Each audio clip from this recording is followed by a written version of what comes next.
chiar nu prindem niciun trădător? Chiar nu avem? Se pare că nu. Deci n-a trădat nimeni în țara asta?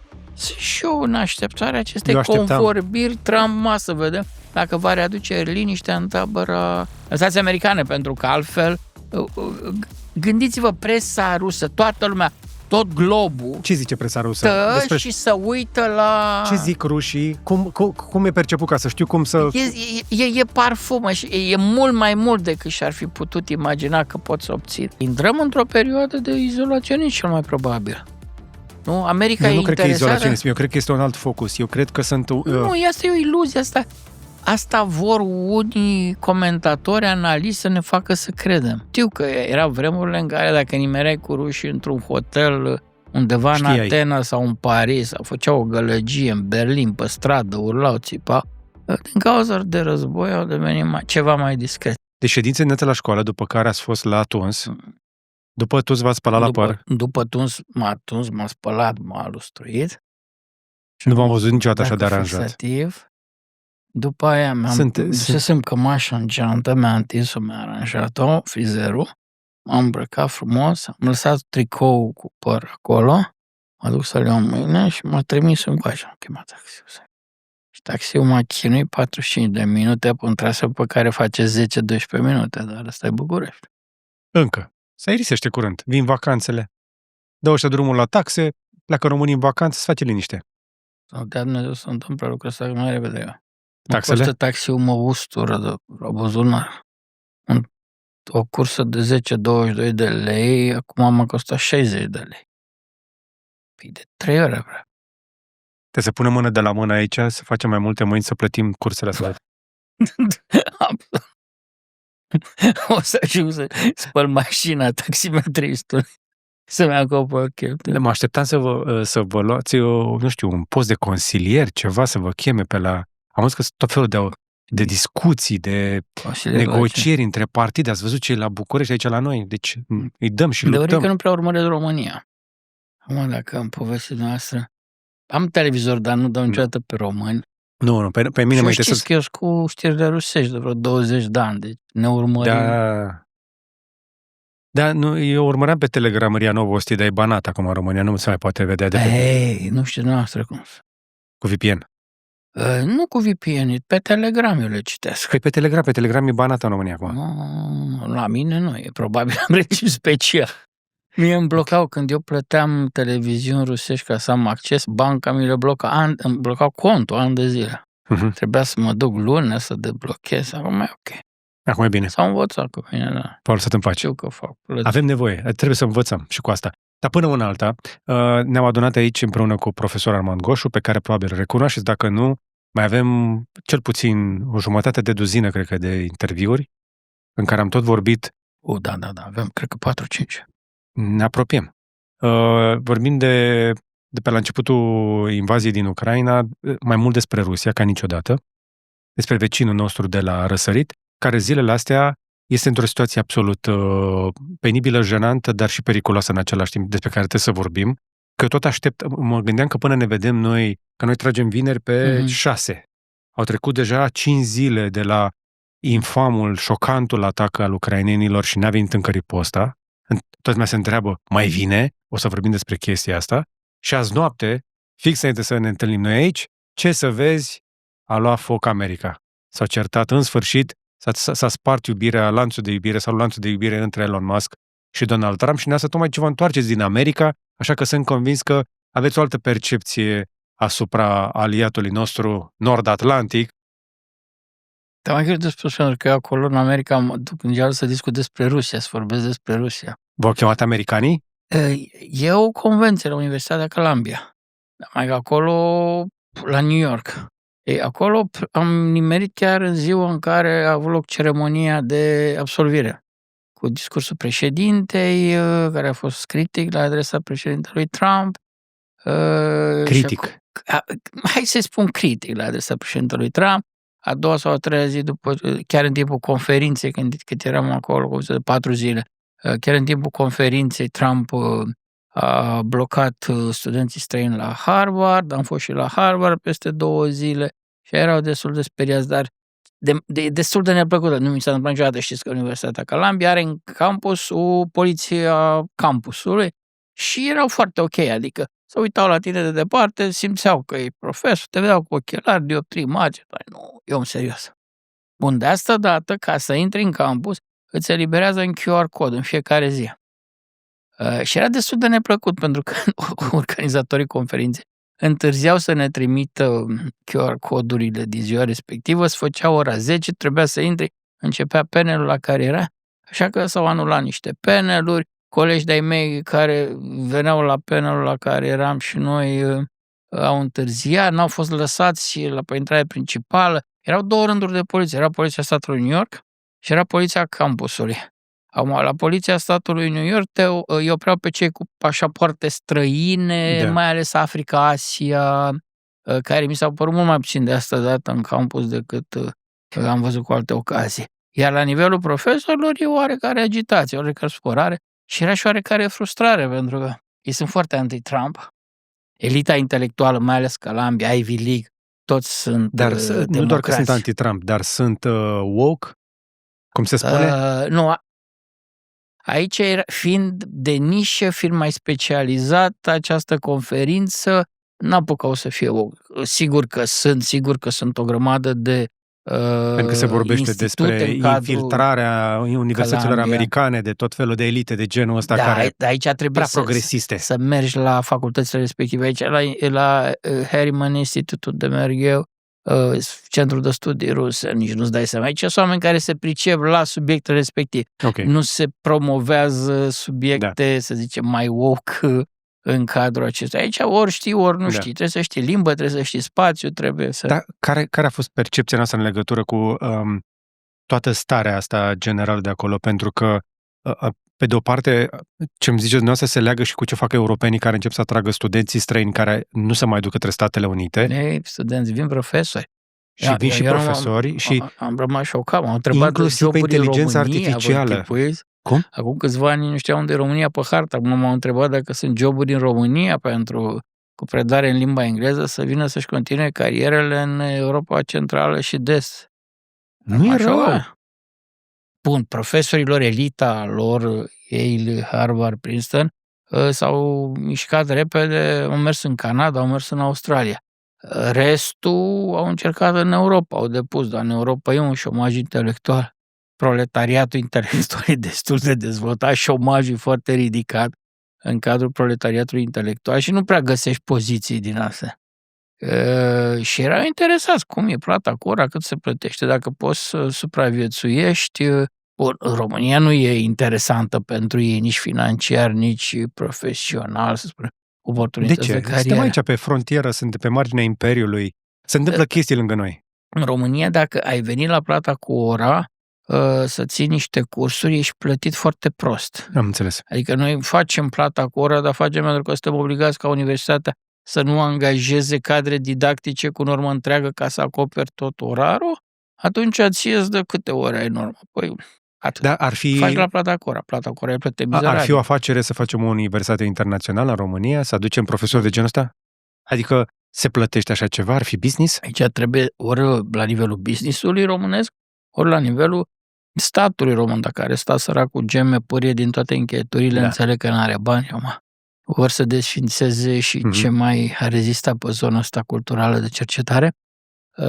Uite. Care e percepția noastră în general în legătură cu America? Ungurii fac așa ceva. Matias Corvinu, colegiul, are o filială și la Cluj, salarii foarte mari, au înlocuit pur și simplu CEO, Central European University, al Soros. Soros a mutat la Viena, universitatea, și Orban a zis că vrea să creeze o elită politică de culoarea lui politică. A investit foarte mult și plătesc salarii foarte, foarte mari.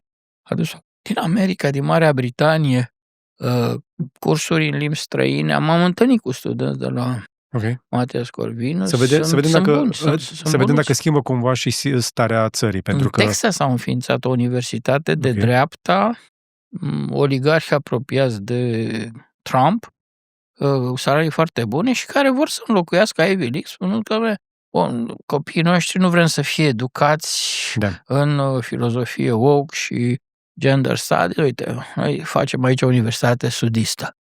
În Texas și investiți foarte mulți bani. Deci o mare bătălie în momentul ăsta pe zona culturală. Mă întrebați ceva, noi lipsim cu totul din asta, pentru că nici nu avem idei, nici nu avem oameni care să ducă această bătălie. Noi de-abia ne tărâm cu universitățile, ați văzut. De la pașoptiști încoace am mai avut oare niște lideri de genul ăsta? Am mai avut, adică măcar eram prezenți în dezbaterea publică internațională cu câțiva după războiul de independență, oameni interesanți. Acolo era perioada în care se clădea România modernă. Ai avut câțiva mai interesanți. Am fost în perioada interbelică, când eram destul de bine conectați la cultura europeană. Și atunci, sigur că ne mișcam destul de bine, iar pe domeniul avangardei am avut oameni al căror nume, din păcate, nu a intrat în conștiința publică, nici măcar pe zona academică nu sunt foarte cunoscut, dar ne-am mișcat bine și sunt foarte, foarte buni pe zona de pictură, pe poezie, sigur, foarte mulți de origine evreiască dar am fost Avem români foarte valoroși în multe universități și companii americane, care sunt atât de bine integrați acolo încât, dacă îi întrebi, ei nu se jenează, se pot mândri că sunt români, dar nu sunt români activiști. Știu, nu sunt activiști și nu fac caz că sunt români și trebuie să-i întreb de 2-3 ori ca să spună că sunt români. Am întâlnit și eu și la Boston și pe zona Harvardului, sunt institute, centre de cercetare. Trebuie să vedem cum îi coagulăm un pic, pentru că cred că avem nevoie și noi de un braț acolo. Polonezii au. Nu mi-au făcut impresia că ar răspunde unor chemări, adică sunt destul de reci. S-au mobilizat pe alegeri acum. Sunt oameni care nu au mai votat de 20 de ani și au reușit să se mobilizeze acum cu alegerile din mai și asta a fost și ocazia cu care pe unii am întâlnit, fiind interesați, fiind din nou interesați după mulți ani de ce se întâmplă în România, dar n-am identificat intenția de a se întoarce în România, cumva, sau de a se implica. Da. Mai degrabă găsim acest sentiment pe TikTok la oameni cu școală puțină și cu multă emoție. Nu sunt pe TikTok, nu sunt nici măcar pe rețelele clasice. Era un băiat care plângea, vai că el voia să se întoarcă în țară, dar dacă n-a ieșit Simion, de ce să mai întoarcă? N-ar la cine și la ce? Dar asta e altă discuție. Am vrut să iau un pic atmosfera, așa, temperatura pentru Statele Unite, pentru că în momentul ăsta urmăresc de la distanță tot ce se întâmplă acolo legat și de începutul de mandat al lui Donald Trump, extrem de tumultuos, cu o pierdere fantastică de capital de imagine. Împreună cu el, pare că și-a dus în gard compania și Elon Musk. Tare, cum să spun, eu am plecat din România cu o anumită percepție despre.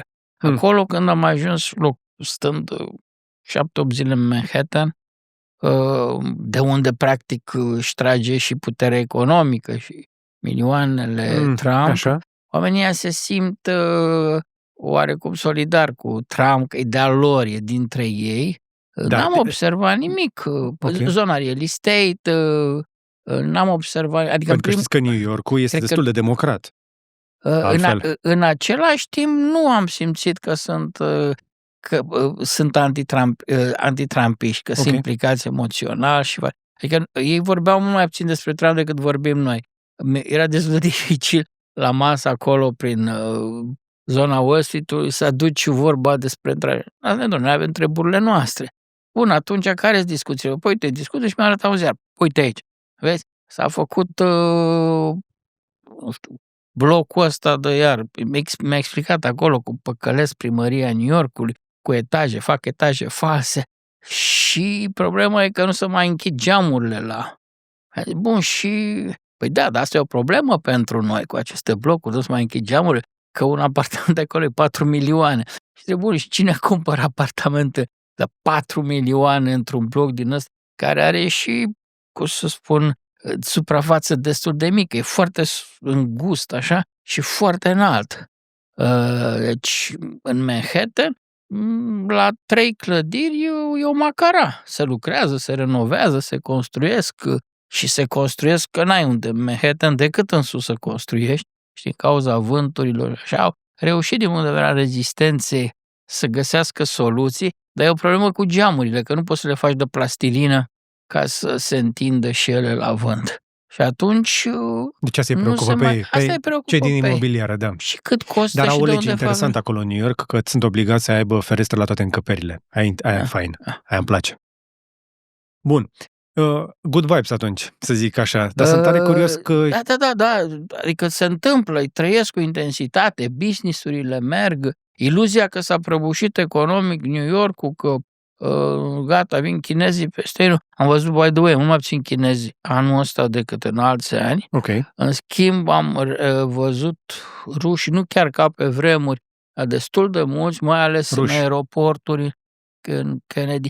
Da, și luau copiii de la studii, pentru că era perioada în care terminau la Columbia și plecau înapoi în Europa, pe Frankfurt, că am venit cu avion de Frankfurt, cred că un sfert erau ruși. Erau ruși cu bani foarte mulți, pentru că știi că la îmbarcare ai și o linie green în care treci și cu prioritate. Te costă câteva sute de dolari în plus. Toți de acolo erau ruși. Un care evitau să vorbească în engleză.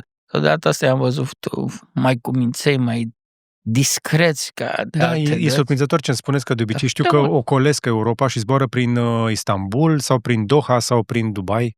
Nu, uite, ăștia mergeau, ăștia zburau prin Frankfurt. Interesant. Ăștia zburau, sunt foarte mulți, într-adevăr, care sunt pe cursa de Istanbul, pe Turkish Air, aproape numai ruși sunt. Da, am văzut asta. Și foarte mulți în America. Adică ce nu-i vedeai acum 2 ani, de pildă. Ce mi se pare interesant pe aeroportul din Istanbul, nu este doar că vezi foarte mulți ruși, ci vezi foarte mulți ruși sau din zona din Federație care s-au dus să-și pună păr.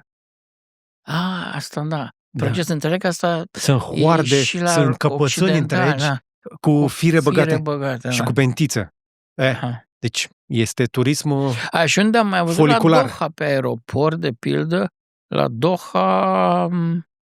dacă ai de stat câteva ore și mergi acolo prin restaurante, auzi vorbindu-se rusește masiv.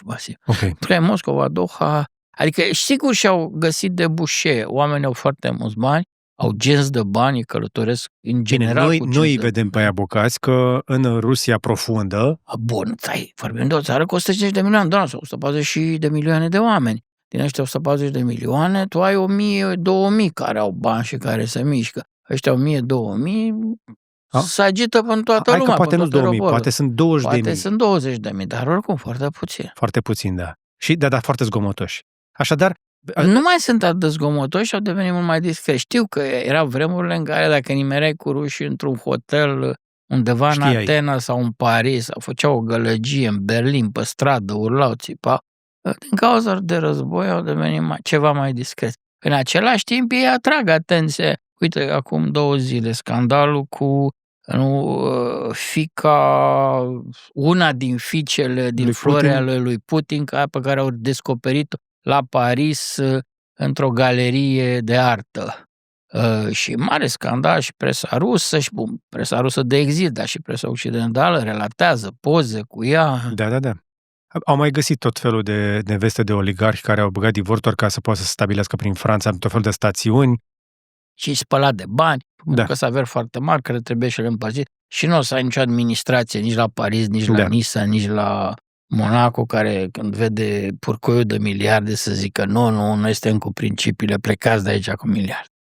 Deci, dincolo de principii, din câte îmi dau seama, Statele Unite caută un pic de, cum se zice frumos în franceză, rapprochement cu rușii. Iar le-ar plăcea cu rușii mai degrabă decât cu chinezii. Da, le-are deschis, cum să spun, ușa la ruși. Acum, nu că ușa aia a fost complet închisă, dar uite, de până acum 2 ani eu nu-i vedeam. Am început să-i văd din nou. Ok. Vin, sunt activi, sigur, sunt mai discreți decât erau acum 50 ani, dar prezența lor se simte. Și poți să-i urmărești, că în presă acolo mai apar informații. Uite, povestea cineva că ultimul apartament de vara 5 milioane într-un bloc din ăsta nou, cumpărat o rusoaică studentă chiar la Columbia, și asta era în gazeta de Columbia acolo, o colega noastră, fiica unui oligarh rus, și a tras apartament în noul zgârie nord din Manhattan. Milioane. Adevărul e că acel Manhattan este ca Bitcoin-ul, e cantitate limitată. Da. Te bați pe niște metri care nu se mulțesc. Bun, înainte să mergem mai departe, dăm un moment să laud sponsorul nostru, pe cei de la Tudor Tailor, cei care îmi furnizează aceste tricouri, destul de apreciate din ce am văzut eu pe la comentarii. Dacă vrei să afli mai multe despre nu doar tricouri, dar și costume făcute pe comandă, la Tudor Tailor, ai link mai jos în descriere, iar eu le mulțumesc pentru sponsorizarea acestor interviuri. Haideți să mai lărgim un pic contextul și să mai adăugăm niște informații. Pete Hegseth a fost ieri, la momentul registrării noastre, adică în prima săptămână din iunie, a fost la un summit NATO în care a reamintit aliaților că să nu se bazeze pe Statele Unite în caz de ceva, să-și mărească investițiile, adică să nu fii reliant pe Statele Unite, poți să consideri un aliat, dar să nu pui foarte multă bază, asta e una la mână. În același timp, cu circul care se întâmplă acolo. Acum, să nu le-aș lega neapărat între ele, că Pete Hegseth cred că într-un fel se bucură că se mai ceartă și alții ca să nu mai fie vorba doar despre el după Signal Gate. Corect. Iar scandalul cu Elon Musk și cu Donald Trump mai șterge probabil un pic din atenția de pe atacul absolut spectaculos al ucrainenilor. De unde vreți să începem? Cum legăm toate informațiile astea? Să luăm în ordine în care le-ați prezentat. Hegseth este fericit că a izbunit alt scandal și că e fericit și că n-a trebuit să mai ducă la Rammstein, pentru că el pe unde se ducea, ce spunea, stârnea scandalul, animozitate. Hai să explicăm oamenilor că Statele Unite nu au mai fost la Rammstein ca să discute despre Ucraina. Pentru prima dată, nici fizic, nici online, șeful Pentagonului, în cazul nostru Pete Hegseth, nu a fost prezent. Delegația americană a fost condusă de ambasadorul american la NATO, ceea ce a fost o adevărată lovitură totuși. Gândiți-vă la faptul că americanii, Lloyd Austin este cel care a inventat formatul Rammstein, da? Tocmai pentru că erau animozități la nivelul NATO, ai Ungaria, ai țări acolo care nu sunt foarte sprijinit mari susținătoare ale Ucrainei. Și atunci americanii au venit cu această soluție. La Rammstein e cea mai mare bază militară americană din Europa și au zis, uite, aici facem și zicem formatul de la Rammstein. Și noi, americani, suntem în capul mesei, noi conducem și v-am așezat pe unii și pe alții în jur mesei și hai să stăm, facem treabă, să sprijinim Ucraina. La începutul anului, americanii au dat semnalul că se dezangajează. A fost Münchenul, conferința de securitate de la München, unde a avut pe vicepreședintele Vance cu acel discurs în care anunța clar ruptura de-a lungul Atlanticului, falia care se adâncește, le-a avut și pe Hegseth, care tot așa, după care a urmat un Rammstein. La Rammsteinul respectiv, Hegseth practic a predat leadership-ul Rammsteinului Marii Britanii și Germanii. Deci în momentul ăsta americanii nu mai sunt la conducerea Rammsteinului. Cel puțin nu la vedere. Nu mai sunt, gata, au zis clar, nu. S-a și făcut un fel de predare, primire. Și au venit nemții cu britanicii și au preluat conducerea grupului Rammstein. Evident că e complicat pentru șeful Pentagonului, care e prins, nu știu, e prins cu Signal Gate, e prins cu nevasta care participa la tot felul de ședințe, oameni din anturajul lui care au legături dubioase cu rușii. Deci faptul că n-a fost prezent, cred că i-a și făcut bine, a mai redus din presiunea care e asupra lui și planează și asupra lui totuși sabia că mai devreme sau mai târziu va fi schimbat pentru că a făcut niște boacne destul de mari, cum a fost deja schimbat șeful, advisorul, consilierul pe probleme de securitate, care a zburat din funcție. Da. Deci probabil vom asista în următoarele luni la noi regrupări în cadrul, să spunem, cercului 1 și 2 al lui Trump. Asistăm la o întărire a pozițiilor lui Rubio. Nu vedem că Rubio a rămas la State Department și a consolidat poziția, deși puțină lume îi dădea viață lungă acolo. Amintiți-vă în momentul în care a fost numit acolo ce ieșire a avut Musk împotriva lui. Și Rubio care ocupă și poziția lui Waltz, deci este și consilier de securitate în acest moment, nu știm. Câtva vreme presupun că la un moment dat va simți nevoia Trump să-și numească pe cineva cu full-time job consilier de securitate. Deci partidul, republicanii, vechea gardă, reintră în joc, revin în joc. Odată cu ieșirea lui Musk, în acest moment și cu războiul care a început între Musk și Trump, asta nu face decât să adâncească ruptura între frățietatea techno, și techno-bro, și MAGA și vechiul partid republican. Pentru că în jurul lui Trump ai avut 3 grupări distincte, iar Musk n-a avut nicio secundă abilitatea de a face alianțe. Acolo s-a expus prea mult și era previzibil într-un fel după cu toți așteptam să se întâmple, doar că nu ne așteptam. Dar nu e așa repede. Dar nu așa de repede. Și a izbucnit, n-a reușit să... probabil are mari probleme cu firma lui și pur și simplu a izbunit, pentru că în legea nouă a bugetului s-au tăiat toate subvențiile, toate mijlocirile alea, toate scutirile de taxe vamale pentru mașinile electrice. Și omul a explodat. Și în câteva ore, el a pierdut $30 miliarde avere proprie. 30 de miliarde în câteva ore. Și lucrurile nu au cum să rămână aici. Eu sunt curios să văd. Deși trebuie să dăm totuși nebunului cel nebunului până la urmă, Elon Musk nu i-a cerut niciodată lui Donald Trump să păstreze acele subvenții pentru mașini electrice, inclusiv când a anunțat Donald Trump de față cu el, era când a anunțat că nu instituțiile statului american nu mai sunt obligate să cumpere mașini electrice, poate să leagă orice. El nu s-a luptat cu chestia asta și a încercat să-și vadă de treaba aia cu Doge.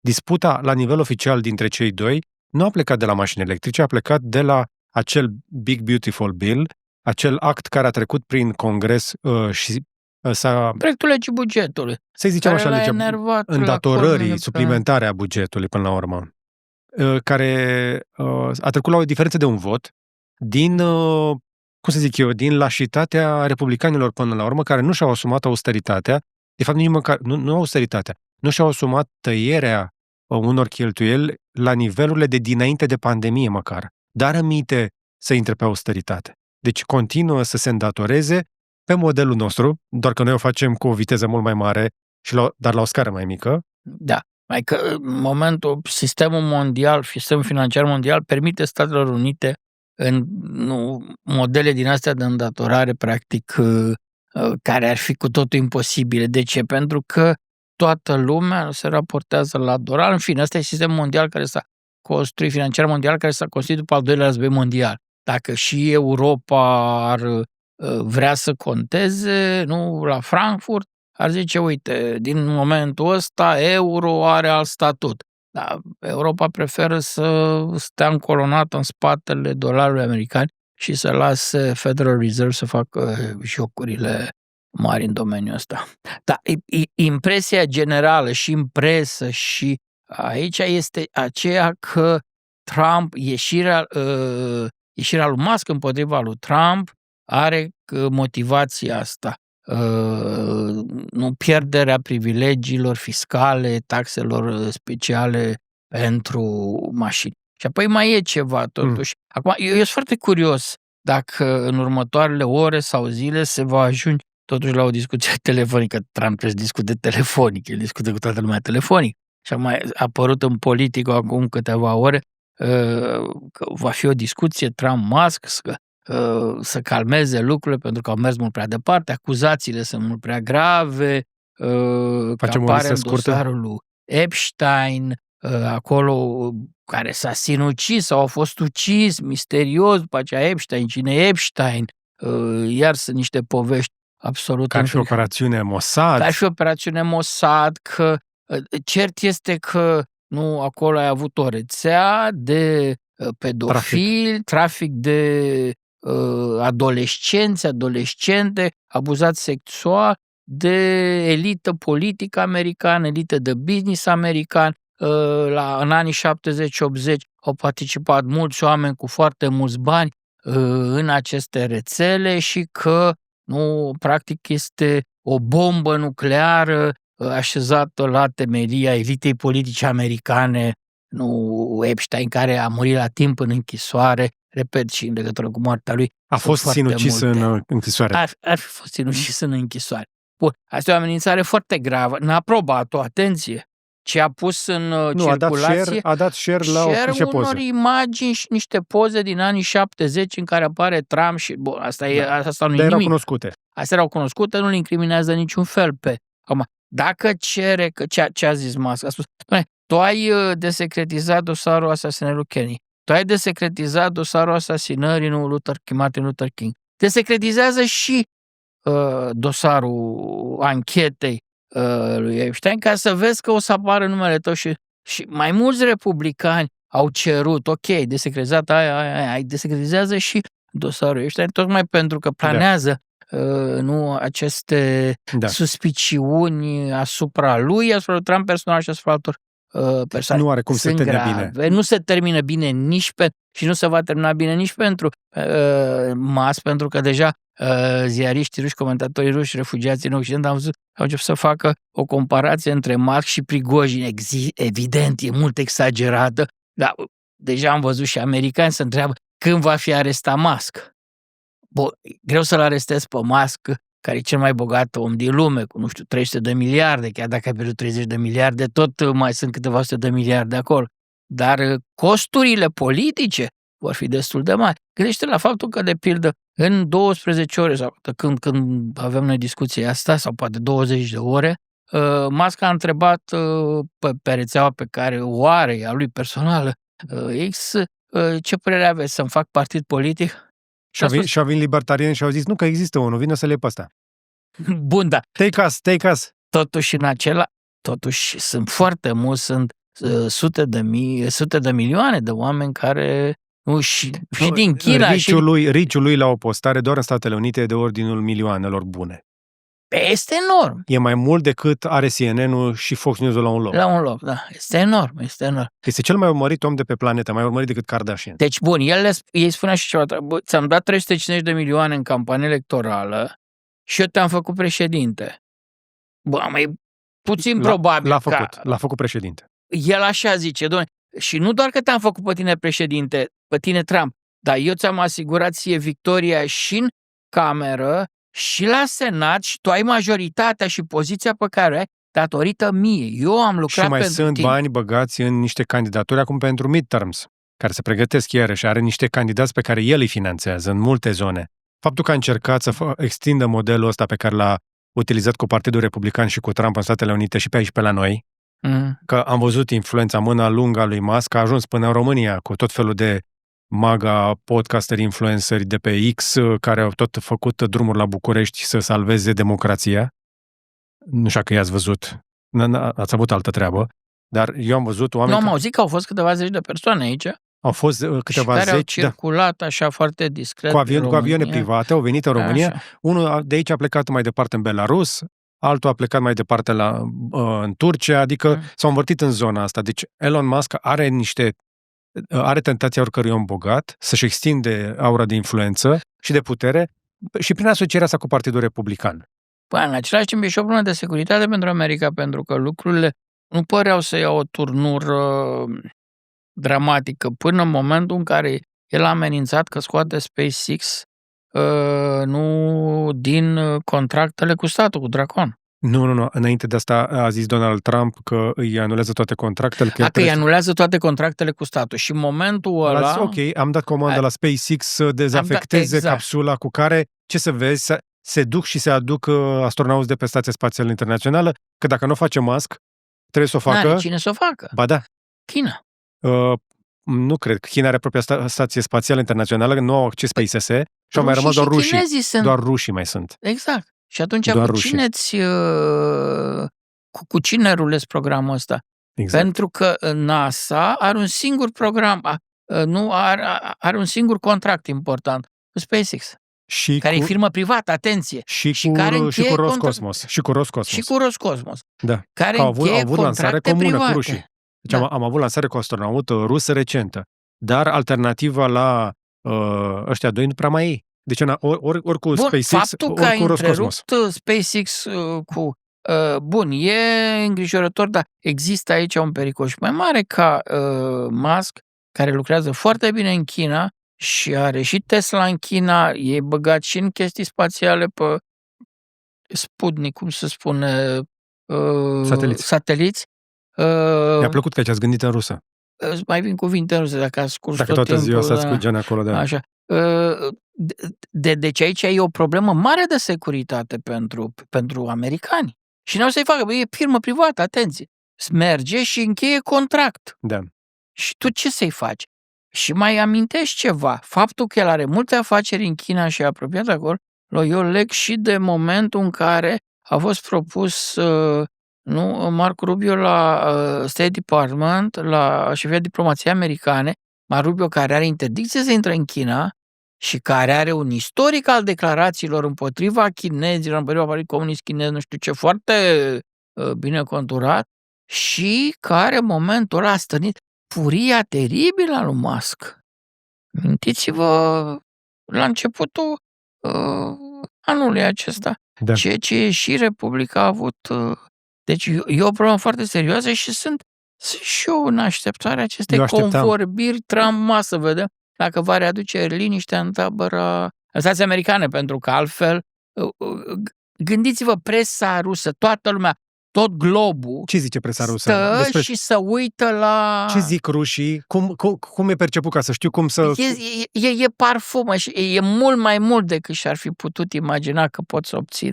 Și de partea cui să pun ei? Dar ei nu se pun de nicio parte, ei râd, să tăvălesc.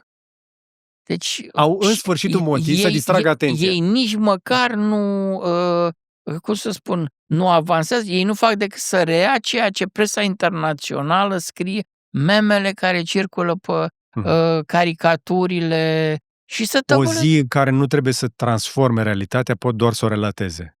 O zi rară. În același timp, nu cred că le-a convenit, pentru că ei au bombardat foarte tare azi noapte, au avut 470 de drone, vreo 40 de rachete, croaziere. Da, să vorbiți de noaptea dinspre 5 spre 6 iunie, ca să fixezi un timp. De joi spre vineri. Când în America a început scandalul. Scandal care s-a amplificat exact când bombardau ei mai... Și faptul că nu se vorbește de bombardamentele rusești nu cred că le convine. Rușii au și în tot ce fac, ca și toți astăzi războaiele, așa se poartă, au și o componentă de PR. Da. Nu, ai lovit, trebuie toate reflectoarele să fie pe lovitura ta, trebuie să știi să-ți vinzi, să fie un moment de forță, ai degajat putere prin toți porii tăi. Domn profesor, ce putere să mai proiectezi cu niște drone după ce ți-au nenorocit ucrainenii toată doctrina ta de apărare strategică? Da, sărăcuții, da. Sărăcuții. Deci... A fost o lovitură, dar eu n-aș interpreta și cred că nici în intenția ucrainenilor care au realizat această operațiune fabuloasă, n-a existat această componentă, hai să lovim triada nucleară, nu?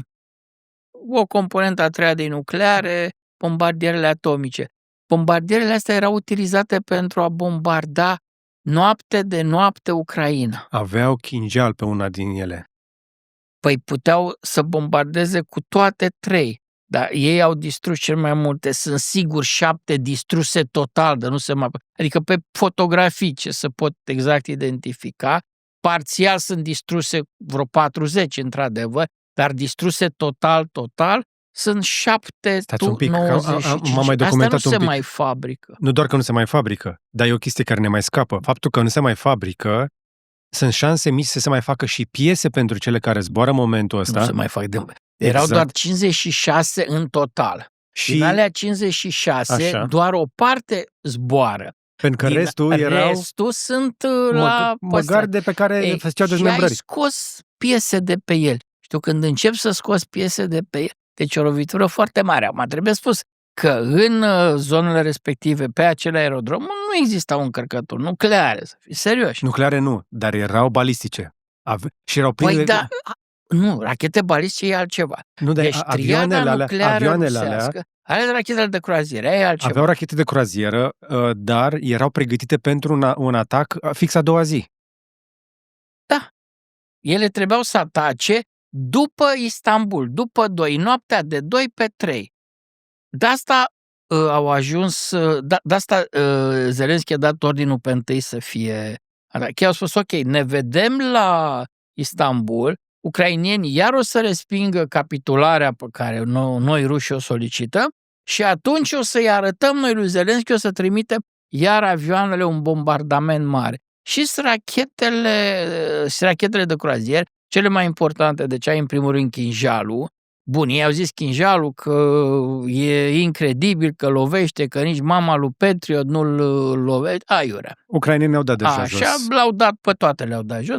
În același timp, asta S-300, S-400, ca și astea sunt așa, și pe aceea mai bombele ghidate care alea nu prea au direcție. Asta e marea problemă cu bombele respective, că ele merg, dar merg așa pe câteva sute de metri sau chiar 1 kilometru.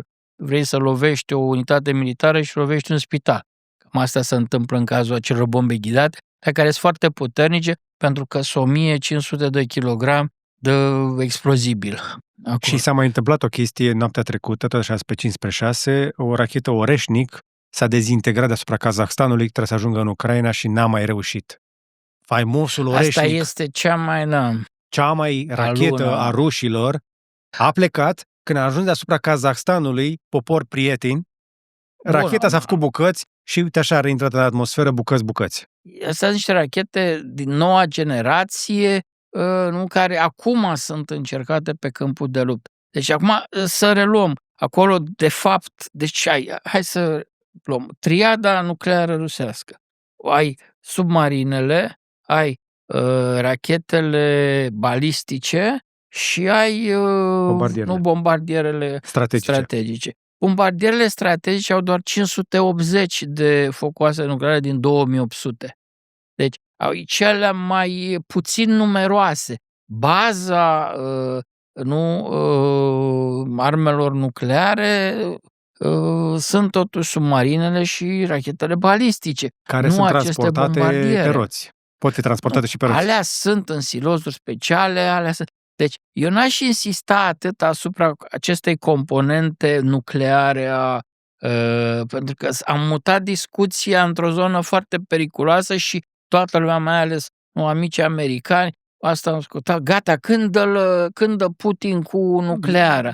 Stați-mă puțin, nu înseamnă că trebuie să dea Putin, ba nu, că este pe doctrina de securitate și în momentul în care tu ameninți una din componente, e o amenințare la adresa statutului de putere nucleară Rusiei și atunci Rusia e îndreptățită să lovească. Dar au mai fost și alte cazuri în care puteai interpreta. Hai să le enumerăm un pic. A fost Moscova, când au scufundat-o, da? A fost atacul din Sevastopol, a fost atacul asupra podului Kerch. Și ei tot timpul zic că gata vor rupe și vor așa. Evident că e complicat să rupi. Acum nici nu știu dacă rachetele chiar pleacă, dacă sunt funcționale. Riscul este prea mare, riscul e foarte mare chiar pentru Ucraina însă și e un risc politic aici, pentru Rusia însă și este un risc politic aici foarte mare. Poți să arunci în aer relațiile cu China, cu India. De ce? Pentru că vântul bate, dacă dau cu nucleara, bate spre China. Bun, poți să folosești nucleară tactică, niște bombe care sunt de putere mai mică decât cele de la Hiroshima și de la Nagasaki. Să lovești un oraș, o zonă în care ai trupe masiv, mai că tu pe teritoriul Ucrainei, tu nu ai nicio zonă în care ucrainienii să-și adune prea multe trupe încât să spui, da, ok, acolo sunt 40.000, am lovit cu o rachetă cu încărcătură focos nuclear tactic, am omorât 40.000 de militari și oblig Ucraina să încheie război. Problema este că tu nu obții, niciun avantaj strategic dacă folosești o bombă nucleară tactică. Comparația cu Japonia, mi se pare că se impune aici. Cu Japonia ai lovit în august 45, la sfârșitul unui război mondial, când Japonia era practic distrusă, bombardată, încercuită, dar nu vrea să se predea, nu? Și ca să obții... ori Ucraina nu e în situația asta. Rusia e departe de a câștiga acest război. Rusia, dacă avansează în ritmul ăsta, în cel mai bun caz, în vara acestui an, ar putea la sfârșitul verii să se apropie, să intre în Constantinovka, care e punctul central al ofensivei din vara 2025. Păi și dacă ai ocupat Constantinovka, ce ai făcut? N-ai făcut nimic. Pentru că Constantinovka e în Donetsk, pe care tu zici că l-ai ocupat deja, l-ai și anexat deja și acum le ceri ucrainenilor la negocierile de la Istanbul să se retragă din Donetsk, dacă tu l-ai inclus în Constituție. Ești ca și cum Bulgaria ar include în Constituție că nu, Bucureștiul e teritoriul bulgăresc și ne-ar cere nouă și îți retrageți-vă din București, că dacă ne-am pus în Constituția Bulgariei, că... Deci este absolut aberant, e nerealist, e vorba de o inadecvare extremă din partea lui Putin și din partea Kremlinului în condițiile în care nu ei insistă asupra acestor condiții de pace. Ideea că ai lovit cu o bombă nucleară și că Ucraina se predă e absolut stupidă în moment. S-ar putea Ucraina nu se prăbușește. Vor obține chiar efectul contrar. Pentru că nu cred că ar fi de ajuns o singură bombă nucleară. Le e frică. Păi nu e vorba doar de... E vorba de ce declanșezi aici. Exact. Tu poți să... Turiști, ok, Trump e prietenul tău, nu o să dea cu nuclear în tine. Dar nu știi ce va face Franța, nu știi ce va face Marea Britanie, nu știi ce... Dacă țările europene, Germania, Marea Britanie, Franța, Polonia, nu vor intra cu trupe în ajutorul Ucrainei. Eu cred că Macron i-a spus lui Putin că dacă dă cu orice fel de bombă nucleară în Ucraina, Franța intră. Eu asta știu că făcuseră înainte Biden. Și au spus, nu te juca, nu folosi arme nucleare, asta e o linie roșie. Cu ce avem în Europa în momentul ăsta, noi trimitem 300.000 de oameni, soldați echipați, NATO, bine antrenați, care te fac terci. Ori, din punctul ăsta de vedere, nu cred că Putin își poate permite să riște. Și ați văzut, uitați-vă la toți 3 ani ăștia. Da? Au fost momente decisive. Când ucrainienii au lovit cu o rachetă atacam teritoriul Rusiei. Rușii au spus s-a depășit linia roșie, o să fie... Kursk, invazia din Kursk. Băi, după Kursk mă așteptam, gata, vine nucleară. Au chemat pe nord-coreeni, 10.000 de nord-coreeni au murit acolo pentru că n-au fost suficiente. Deci, din punct de vedere militar, anul trecut a fost vârful capacității militare a Rusiei. Și anul trecut, la sfârșitul anului, de-abia în octombrie, noiembrie, în săptămânile alea, au avansat rușii ceva mai mult. În același timp au avansat destul de puțin. Noi am vorbit de presa internațională, nu noi aici, presa internațională a vorbit de mari victorii ale Rusiei. Bun, care victorii erau reprezentate de câteva sute de kilometri pătrați, avans rusesc. Deci, Pakrovsk din august, noi vorbeam că o să pice Pakrovsk, presa internațională, scria armata rusă, 2024. Păi, dar în curând se face anul de când tot așteptăm să pice. Și nu doar că nu pică Pakrovskul. Rușii s-au și retras, au fost împinși la zeci de kilometri de Pakrovsk la începutul acestui an. Tot așa acum cu Constantinovka. Rușii nu mai au suficiente trupe, nu mai au suficienți bani ca să plătească trupele. Au mari probleme că sunt procese pe rol pentru a declara morți militarii care sunt dispăruți. Vorbim de 10.000 de militari, vorbim de administrație care nu mai are bani să plătească, că de un militar mort tu dai 1.000.000 de ruble. Nu mai au bani. Bașchiria, de unde veneau mulți soldați, zonele astea mai sărace, îi dădeai 1.500.000 ca să vină voluntar, cu ghilimele de rigoare, un fel de mercenariat acolo. Acum mai dai 1.000.000. Cât mai bine asta în euro?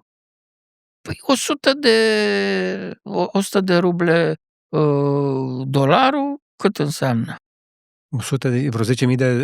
Da, 10.000 de... Sunt bani mulți, sunt foarte mulți. Și gândiți-vă la faptul că erau și 2 milioane jumate, 3 milioane și jumătate. Acum nu mai au regiunile, bugetul regiunilor bani atât de mulți încât că asta se făcea la nivelul, era un fel de competiție între regiuni. Care să trimită oameni voluntari. Era un fel de licitație. Da. Și atunci oameni din Asia treceau în zona europeană, se duceau la Moscova sau la Sankt Petersburg, în regiunea lor de origine ar fi luat 1.800.000, 2 milioane și se duceau la Sankt Petersburg, luau 3 milioane și jumătate. Și atunci, cu banii ăștia, pur și simplu au trimiși de familii sau s-au gândit că e afacerea vieții lor și cu banii ăștia și ce mai câștigau câteva luni până primeau familiile acasă că a dispărut în luptă sau este mort, cu banii ăștia cumpărau apartamente sau își cumpărau mașini de spălat, mașini de condus sau... Da. A fost un business războiul. A fost un business pentru multă lume și dacă vă uitați și pe datele statistice în Rusia, o să vedeți că apare acum, în sfârșit, după 2008, pentru prima dată, crește ponderea unei clase de mijloc, middle class, dacă e un fals middle class, pentru că e vorba de acești 10 și sute de mii de oameni care încasează bani foarte mulți pentru că se duc voluntari pe front. Atunci, dacă sintagma aia cu Pearl Harbor-ul Rusiei nu se confirmă, aș propune alta. Analogia asta cu atacul surpriză al japonezilor de la Pearl Harbor când au dat jos flota de pe Pacific, aș propune eu alta. Cum ar fi ca Ucraina să fie Afganistanul Rusiei acum? Eu cred că e mai corect. Sau poate ar putea să fie mai corect această Hai să explicăm oamenilor un pic care e problema cu Afganistanul. Afganistanul, considerat de mulți, s-a spus că e mormântul armatei sovietice, mormântul Imperiului Rus. De ce? Pentru că Afganistanul a fost ultima mare operațiune militară a Armatei Roșii. Decembrie 1979 nu a fost invadat Afganistanul.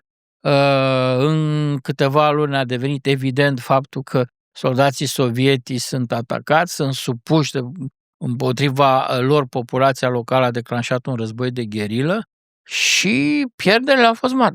Totuși, 20.000 de oameni din 79 până în 89, în mai 89, au trecut podul și s-au retras la granița cu Tajikistanul.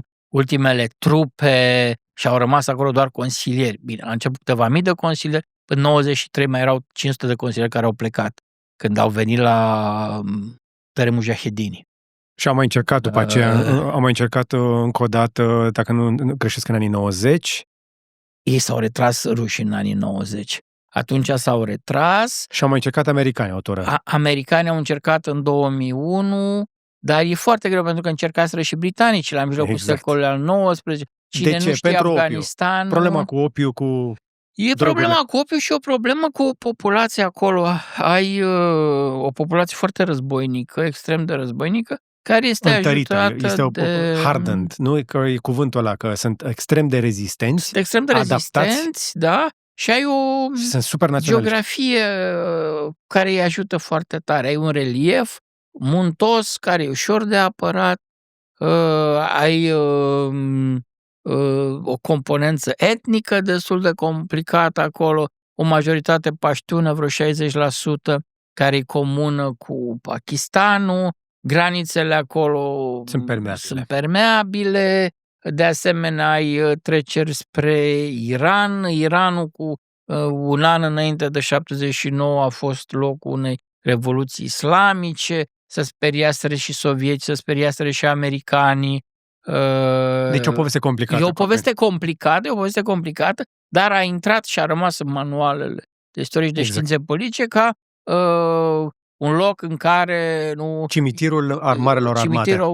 Imperiilor. Da, și cu mod special al Uniunii Sovietice, pentru că e ultimul mare război pe care le declanșează Uniunea Sovietică. Dar Uniunea Sovietică nu s-a prăbușit pentru că a fost înfrântă acolo, pentru că de fapt Uniunea Sovietică, armata sovietică nici nu s-a bătut cu cineva anume. Aveai trupe de gherilă, oameni care atacau, de multe ori erau oameni civili care atacau pe văile alea armata rusă. Dar Uniunea Sovietică s-a prăbușit în primul rând din cauza faptului că a scăzut prețul mondial la petrol, că de la $170-180 barilul nu a scăzut la $30 barilul și practic petrodolarii care alimentau bugetul complexului militar-industrial sovietic s-au evaporat. Ori istoria ar putea să fie același scenariu acum în condițiile în care Trump reușește să convingă Arabia Saudită. Arabia Saudită s-a declarat de acord undeva la $50, dar nici americanilor, petroliștilor americani, nu le convine ca prețul petrolului să fie sub 60%, pentru că extrag foarte mult petrol de șist. Da. Ori petrolul de șist e mai scump de scos. E mai scump. Dar economia rusă nu poate funcționa eficient sub $60 pe baril. Bun, ar putea funcționa eficient, dar nu ar putea să susțină războiul. Exact. Pentru că petrolul rusesc are și un plus și un minus. Minusul e faptul că acolo petrolul rusesc e o calitate inferioară, e petrolul Ural care apare pe bursele internaționale, deci e un petrol cu sulf mai mult în el. Când ai mai mult sulf în el, asta înseamnă că instalațiile de prelucrare a petrolului nu se erodează mai repede. Deci costul prelucrării, nu, ca să amortizezi costul unei rafinării, trebuie să consumi mai mulți bani. De cealaltă parte, e mult mai ușor de obținut. Mult mai ușor petrolul rusesc. Ei n-au tehnologie americană. Ei n-au sonde de mare adâncime ruși. Deci merg pe exploatări destul de simple, ca acum 100 de ani, pungi, ai scos ce e de scos, ei nici nu scot tot ce e într-un zăcământ. Adică foarte rar folosesc, nu bagi apă ca să ridice petrolul și ori asta înseamnă că rămân undeva în subsolurile acestor zăcăminte încă cantități importante, poți să te întorci acolo să le mai exploatezi. Deci e o problemă pentru și în momentul în care scapi de petrol. De ce? Pentru că proiectul de buget, știu că era la 65, acum nu știu, s-ar putea să fi rămas 60 în buget de dolari. Nu, 65 era, dar până la 60 era încă viabil. Și la 60, dar sub 60 deja e o mare problemă. Lovitura mare ar fi mare pentru petrolul rusesc, pentru bugetul Rusiei, ar fi ca Trump să impună, să adopte aceste sancțiuni pe care le așteptăm cu toții. Pe care le așteptăm cu toții. Și asta ce înseamnă? Asta înseamnă că statele care cumpără petrol rusesc vor fi supuse unor tarife de 500%. Asta înseamnă că China, India, principalii cumpărători de petrol rusesc, o să zic că nu ne mai interesează. Și sunt create toate condițiile în America, toată lumea se uită la degetul lui Trump să vadă ce o să zică Trump. Deocamdată Trump a zis nu. Nu știm cât va rămâne acest nu știm ce vrea să facă, dar știm că se creează la nivelul Congresului și Senatului american, s-a creat o majoritate confortabilă pentru adoptarea acestui pachet de sancțiuni. Americanii spun trifecta. Ai atacul foarte de succes al ucrainenilor, ai saudiții care s-au arătat disponibili să coboare prețul și acum îți mai trebuie acest rând de sancțiuni, iar europenii cresc și presiunea de partea asta la altă, NATO începe să miște. Sunt mai multe țări europene care anunță investiții importante în înarmare și tehnologie. Am auzit britanicii că pregătesc un fond doar pentru drone pe care să le trimită mai departe în Ucraina. 100.000 de drone. Cel puțin. Și sunt condiții așadar suficiente pentru a vedea, nu știu, mă hazardez că spun că am putea vedea prăbușirea Imperiului Putinist în 2025? Cred că e de vreme. Deocamdată nu sunt create condițiile. Deocamdată suntem cu mari emoții. Următoarele 2-3 săptămâni vor fi decisive. Tot 2 săptămâni, că Trump numai despre încă 2 săptămâni. Dar acum chiar sunt 2 săptămâni, dar de și ce? Nu de la Trump. De ce sunt 2 săptămâni acum? Păi uite, de la mine zic eu, pentru că peste câteva zile o să fie o G7 în Canada. Okay. O să ai prima întâlnire liderii G7 cu Trump, da? Participă Trump în persoană, a confirmat. Și o să fie discuția. Ce faci? Susțin continuare Ucraina? Va trebui Trump să-și lămurească poziția față de Ucraina. Vedem că ieri, la întâlnirea cu Merz, cu nou cancelar Germaniei la Casa Albă, a spus, da, susțin Ucraina, dar iar din celelalte declarații nu e foarte clar ce poziție o să adopte. Da? Va trebui să răspundă, clar. Totuși vin președintele Franței, prim-ministru al Italiei, va fi acolo nou cancelar german, va fi prim-ministru britanic, trebuie să spună clar care e poziția lui față de Ucraina.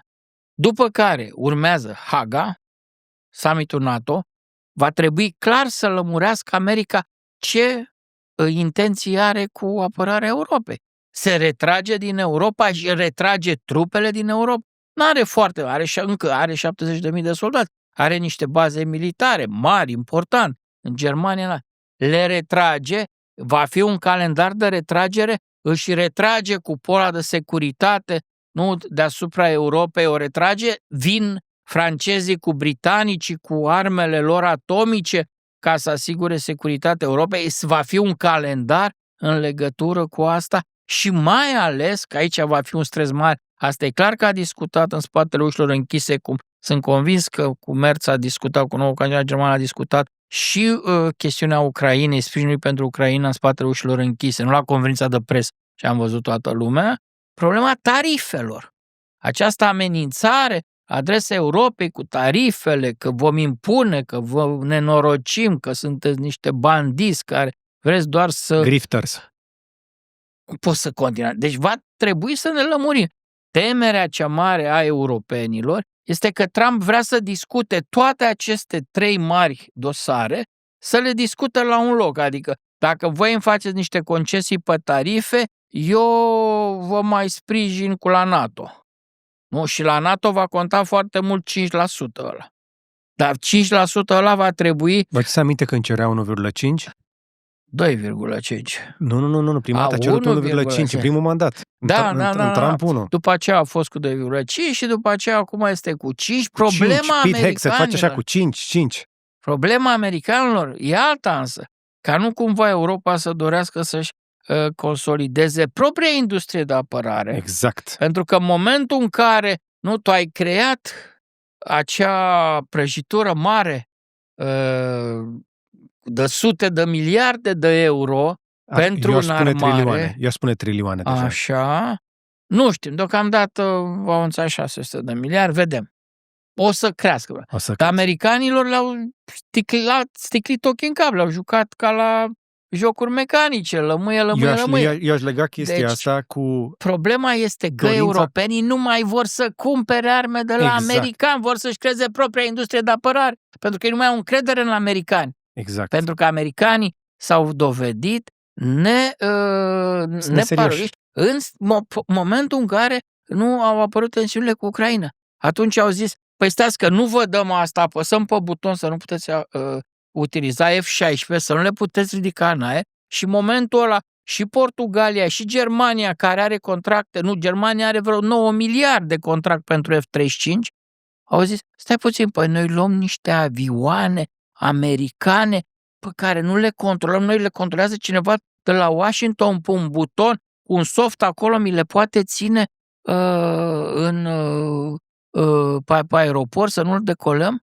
E un risc. Și atunci au zis, păi nu mai bine ne facem noi propria noastră industrie de apărare în Europa? Să pornim noi motoarele, nu și banii, dacă toți sunt ai noștri, să rămână în Europa, nu să-i aruncăm peste ocean americanilor? Și mi se pare de bun simț până la urmă observația asta. Eu aș lega asta cu încă un detaliu. Departamentul de Eficiență Guvernamentală al lui Elon Musk se pregătea să intre la Pentagon. Același complex militar american, responsabil de foarte multe narațiuni și povești despre influență de toate felurile, vrea din banii europenilor, prin cei care stau acum la putere, nu? Prin Trump, prin Hexet, prin Rubio, prin toți ăștia, dar în același timp a reușit să-i antagonizeze. În același timp, americanii se concentrează mai mult pe Pacific pentru că ei se pregătesc mental, colectiv, pentru un conflict cu China. Pare inevitabil. Pare a fi niște marfare din astea uriașe, lungi, care sunt pe un curs de coliziune. Cred că se comportă de parcă nu mai pot fi oprite. Și din cauza asta spun ei că se retrag progresiv din Europa, pentru că altfel nu mi explic de ce ai face bază așa de mare la Cogălnicianu, ca după aia să vii cu mesaje ambigue de genul ăsta că nu vă mai bazați pe noi. De ce? Da, istoria Americii sunt ciclurile astea. Sunt perioade când America a participat la gestionarea crizelor mondiale, care a fost perioada de izolaționism. Intrăm într-o perioadă de izolaționism cel mai probabil. Nu? America eu nu e cred că e interesată. izolaționism, eu cred că este un alt focus. Eu cred că sunt... Nu, asta e o iluzie. Asta vor unii comentatori, analiști să ne facă să credem. Dar nu e. El spune, păi, n-a vorbit el la telefon cu Xi Jinping. A spus, ce bine m-am înțeles la telefon și m-a invitat în... El a așa despre mulți. Păi el zice cu toată lumea. Dar n-a spus că el rezolvă, că el e omul care face deal-uri. Eu nu cred că o să facă un deal cu China, pentru că ceea ce aud eu din zona de business de peste ocean este că ei sunt extrem de preocupați de avansul pe care China l-a luat deja în fața Statelor Unite la producția de energie electrică. Asta e o competiție tehnologică. La metale rare, la mașini electrice. Asta nu se rezolvă și cu tunul. Ultima bătălie pe care sunt, noi pe aici spunem disperați, dar eu cred că este un Hail Mary deja discuția acolo, să nu cumva să piardă și competiția pe inteligența artificială, unde pe inteligența artificială aplicată, chinezii sunt lideri. Pe inteligența artificială generală, americanii își pun speranța că pot fi primii care să dezvolte o superinteligență și ei văd că ar mai avea în față un 3 până la 5 ani pentru a rezolva asta, dar, ce să vezi, le lipsește energia. Și dacă își duc acolo trupele din Europa, rezolvă problema? Păi, dar unde credeți că fac chipurile? În Taiwan. Cea mai mare parte din producția planetei de chipuri... Și de-aia le-au pus celor din Taiwan tarifele vamale. Eu cred că e doar așa de impresie. Nu? Haideți că Trump nu știe ce face. Haideți să nu exagerăm. Sunt șanse mai mari să aveți dreptate la capitolul ăsta, dar vă confirm. Nvidia și chipurile care vin de la TSMC din Taiwan sunt critice pentru dominația globală. Pentru că dacă China ocupă Taiwanul, are acces la litografie pe 2-3 nanometri și asta înseamnă că poate să-și dezvolte mult mai repede, pentru că deja Huawei au anunțat acum 2 săptămâni propria lor placă de antrenament pentru inteligență artificială. Dacă americanii nu apără Europa, dacă pică Ucraina, vă puteți închipui că Taiwanul, Coreea de Sud, Japonia mai au încredere în promisiunile Americii? Mai speră cineva ca America să știe? S-ar putea să nu aibă de ales, pentru că China e prea puternică și toate țările de care mi-ați spus să uite către Statele Unite ca la singurul lor protector. Președinte corean, Coreea de Sud, care este programul lui politic, tocmai a câștigat alegeri. Care e programul lui politic? Nu, care e programul lui politic de politică externă pe relația cu China? Că va negocia cu China, se va apropia de China. Uitați-vă ce face Australia de 2-3 ani, când s-a văzut abandonată după 60 de ani de americani. Negocieri cu China, relații bune cu China. China este băiatul care face băgăm mâna în foc, pentru că șefii serviciilor secrete din Australia, Marea Britanie, Canada, Statele Unite și cei 5. Noua Zeelandă 5, toți vorbesc public despre că principala amenințare la adresa securității celor 5 este China, nu Rusia. Da. China. Bun, China. Și asta ce înseamnă? Asta înseamnă că fac mâine război cu China. Duceți-vă în Australia să vedeți că e plin de business-uri australiene acolo. De chineze. Chineze, pardon. Și Europa are o deschidere de asta dintr-o dată. În ultima lună am văzut lansându-se foarte multe branduri chinezești de mașini aici. Dar nu vă închipuiți că asta e din cauza că am prins noi drag de chinezi. Asta e din cauza zigzagurilor pe care le face Trump. Pentru că Trump, cu amenințările lui la adresa Europei, cu tarifele, cu gata, mâine mă retrag, mă pup cu Putin pe gingii, vă livrez lui Putin, ucrainenilor, nu vă mai dau voie să folosiți F-16, nu știu ce.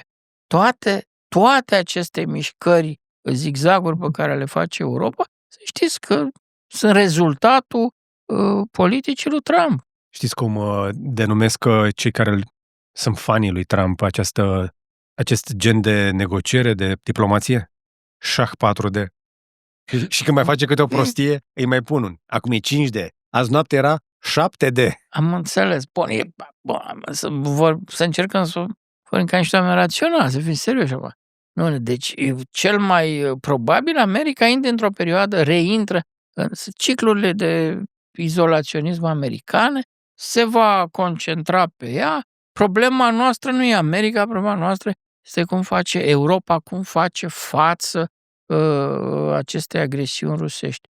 care va continua și care, în cazul în care Rusia câștigă, în ce fel, nu știm, dar va câștiga în Ucraina, nu, agresiunea rusească, cum va continua, împotriva cui, pe ce direcții. Dar pune mari probleme de securitate și apărare Europei. Ok, dar după tot ce am văzut în ultima perioadă, vedem că împăratul e din ce în ce mai dezbrăcat. Sunteți mai optimist în legătură cu viitorul Ucrainei decât acum un an? Nu sunt optimist. În toamna anului trecut, în noiembrie, decembrie, după alegerile americane, eram mult mai optimist decât sunt acum. Pentru că nu mi-am închipit nicio secundă că Trump nu poate să se apropie de Putin, să preia punctele de vedere al lui Putin, narațiunile lui Putin. Și totuși, de ce o face? Aici, sigur, pot fi date mai multe răspunsuri. Nu știu, n-am informațiile, e manipulat, e frică. Consiliera lui pe Rusia spune că era foarte frică de Putin. E frică, dar din ce cauză e frică? Au rușii ceva cu el, despre el, controlează oameni din anturajul lui. De ce această apetența lui Trump pentru a prelua rușii au tot timpul dreptate. Știți-vă, la Helsinki, de pildă, în 2018, summitul de la Helsinki, când a ieșit la conferința de presă Trump și a spus că el crede pe Putin, nu crede serviciile secrete americane, FBI-ul, CIA-ul mințeau și Putin îi spunea adevărul. Eu fideam și informații în campanie, că știți că atacul de la Partidul Democrat... Democrații l-au făcut ruși, l-au făcut greu, da. E-mail-urile lui Hillary Clinton și așa mai departe. Sau poate că într-adevăr este șantajat cu niște lucruri. A fost și ajutat pe de-o parte, probabil e șantajat pe altă parte. Păi, în condițiile astea, nu, securitatea Europei e mare pericol. Deci înseamnă că europenii au de luptat pe două fronturi, și de est și de vest. Sau poate că se întâmplă ceea ce aud că este un scenariu, iarăși, care se circula despre impeachment-ul, adică suspendarea lui Trump. Vedem asta, ce va face acum majoritatea republicană și în ce măsură Musk controlează. Eu nu cred că se va ajunge până la impeachment. Partidul Republican nu cred că își permite să arunce în aer așa ceva și nu cred că Vance este republican care rădăcini atât de adânci în majoritatea republicană încât să poate el mobiliza republicanii, Partidul Republican, să meargă la un impeachment și în urma acestui impeachment vicepreședintele Vance să devină președinte, să preia puterea la Washington. Greu de imaginat așa ceva. Eu cred că mai degrabă îl vor izola pe Musk, văd în el un pericol, se va produce acest divorț complicat pentru că Elon Musk este foarte apropiat de niște oameni în continuare care sunt în administrație, sunt bine înfipți. Unul dintre ei este David Sachs, care David Sachs l-a adus pe J.D. Vance lângă Donald Trump. Complicat acolo pe zona de Statele Unite, dar mă surprinde ceea ce îmi spuneți că această reîncălzire a relațiilor cu China, ale tuturor celorlalți, în timp ce dinspre America, asta auzi că pe ei nu-i preocupă Rusia, pe ei preocupă China, în timp ce China are din ce în ce mai multe ambasade economice și virtuale peste tot în Europa și, iată, spuneați și de Australia și de Asia. Dar uitați-vă la România, peste tot sunt atât de activi pe zona economică, n-au fost niciodată chinezi în România. Și România nu e o destinație prioritară pentru business-urile din China. Da. Uitați-vă în orice țară că nu Tesla a fost înlocuită de mașini electrice chinezești. De BYD, da. Eu am filmat recent o mașină de la BYD, lansată aici, cea mai vândută mașină din China, Seagull. Au redenumit-o Dolphin. Și eu am filmat aici și am publicat un clip despre ea și reacțiile oamenii sunt foarte interesați despre de ce că e ieftină, dar este și bună ca dotări pentru banii aia. Deci se concurează și bate ușor de acea Spring, care era alternativa cea mai eficientă, da? Raport calitate, dotări-preț și autonomie, mai ales electrice contează. Dar am observat o reacție foarte interesantă. Deși foarte mulți oameni sunt interesați de mașina asta, corul acesta al trolilor, că îl urmăresc ca să iau o temperatură, este foarte negativ la adresa produselor chinezești în România. Interesant, da. Aceiași troli care sunt cu zona suveranistă sunt anti-China. Deci te parcă, nu știu, zona asta de comunicare, de presiune, nu ar vrea acest interes crescut al românilor și al europenilor pentru produsele astea. Acum trecând prin Chișinău și prin Kiev, am văzut foarte mulți oameni de afaceri chinezi, ca niciodată. În hotelul jumătate erau chinezi, cealaltă jumătate erau americani, japonezi, francezi, germani. Foarte mulți chinezi, business-uri mari din China, care așteaptă să pornească în momentul în care să te încheie războiul și începe reconstrucția Ucrainei. Birouri deschise. Da, dar chinezii, ca să fie bineveniți în Ucraina, trebuie să-și ia mâna de tot de pe Rusia. Pentru că sunt foarte multe componente și sprijin tehnologic date rușilor în mai multe momente importante. Evident. Nu, dar zic, sunt foarte activi, sunt peste tot. Sunt, fără să fie agresivi, sunt atenți. Adică, știi că natura are oroare de vid. Exact. Înțelegi? S-au retras puțin americani sau dau semn că s-au retras, imediat se infiltrează altcineva acolo. În momentul în care s-au retras americanii, la noi, clasa politică, elita asta din zona servicii, politică externă, au făcut semn francezilor, hai veniți voi spaniolii, nemții, italienii, hai repede să ocupați locul lăsat liber de americani. Înțelegi? Nu știu cât s-a reușit de bine acest proces, încă văd că și România mai încearcă să mai cârpească pe aici pe acolo. Dar faptul că americanii dau semnalele pe care le dau, chiar dacă mi se spune mereu, uite, vezi că dau doar semnale, dar uite-te la fapte, nu la ce spun, da. E un semn foarte prost.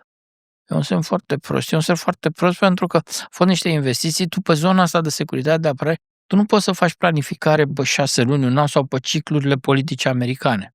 Tu nu poți să zici, acum ai un ambasador republican, o să fie 4 ani bine.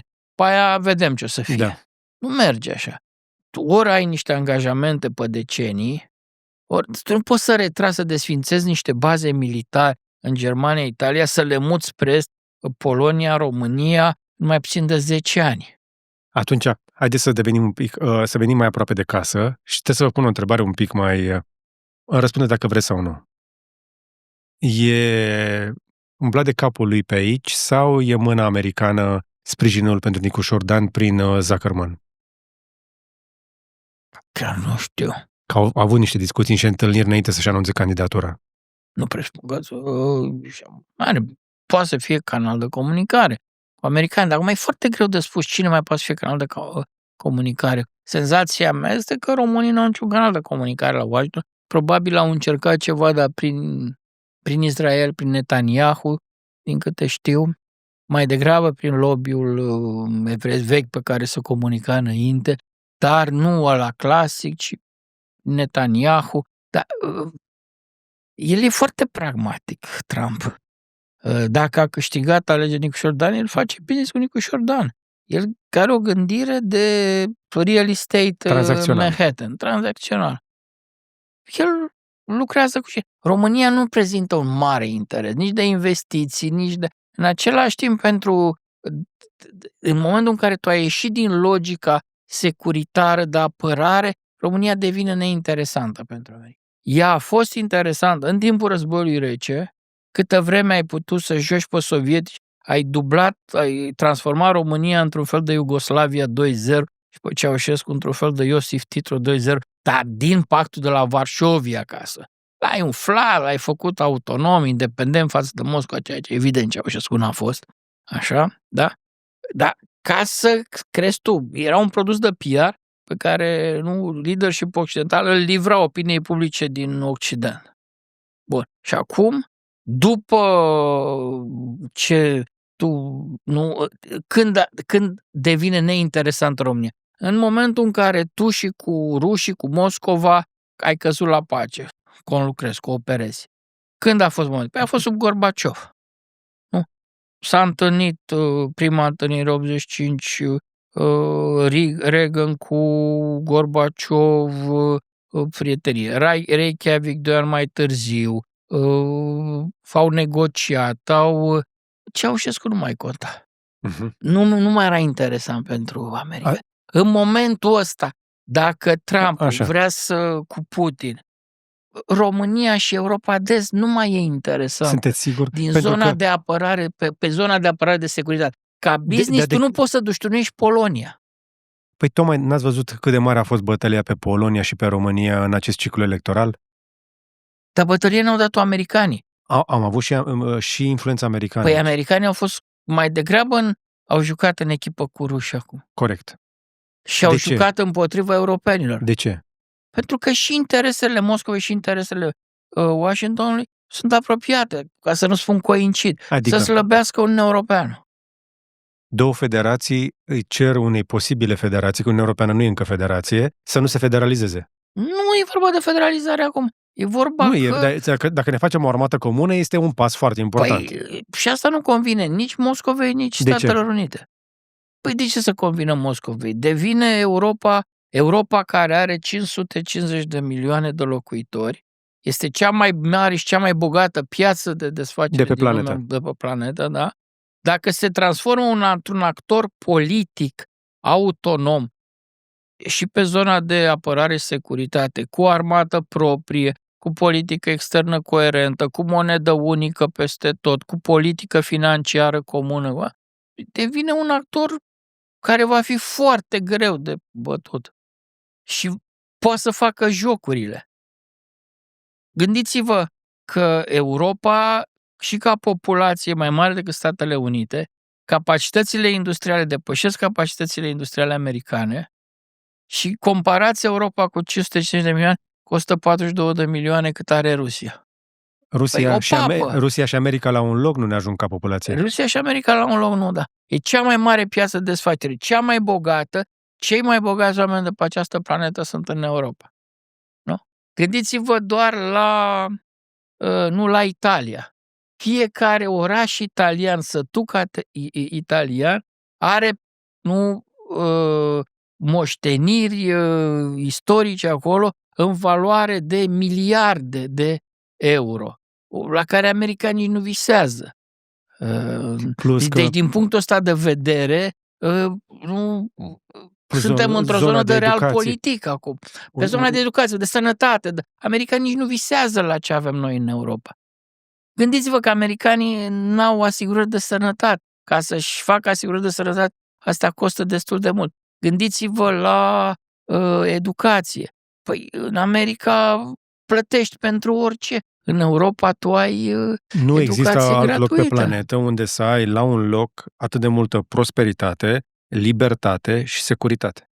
Și asta le-ai avut datorită Americii. După al doilea război mondial.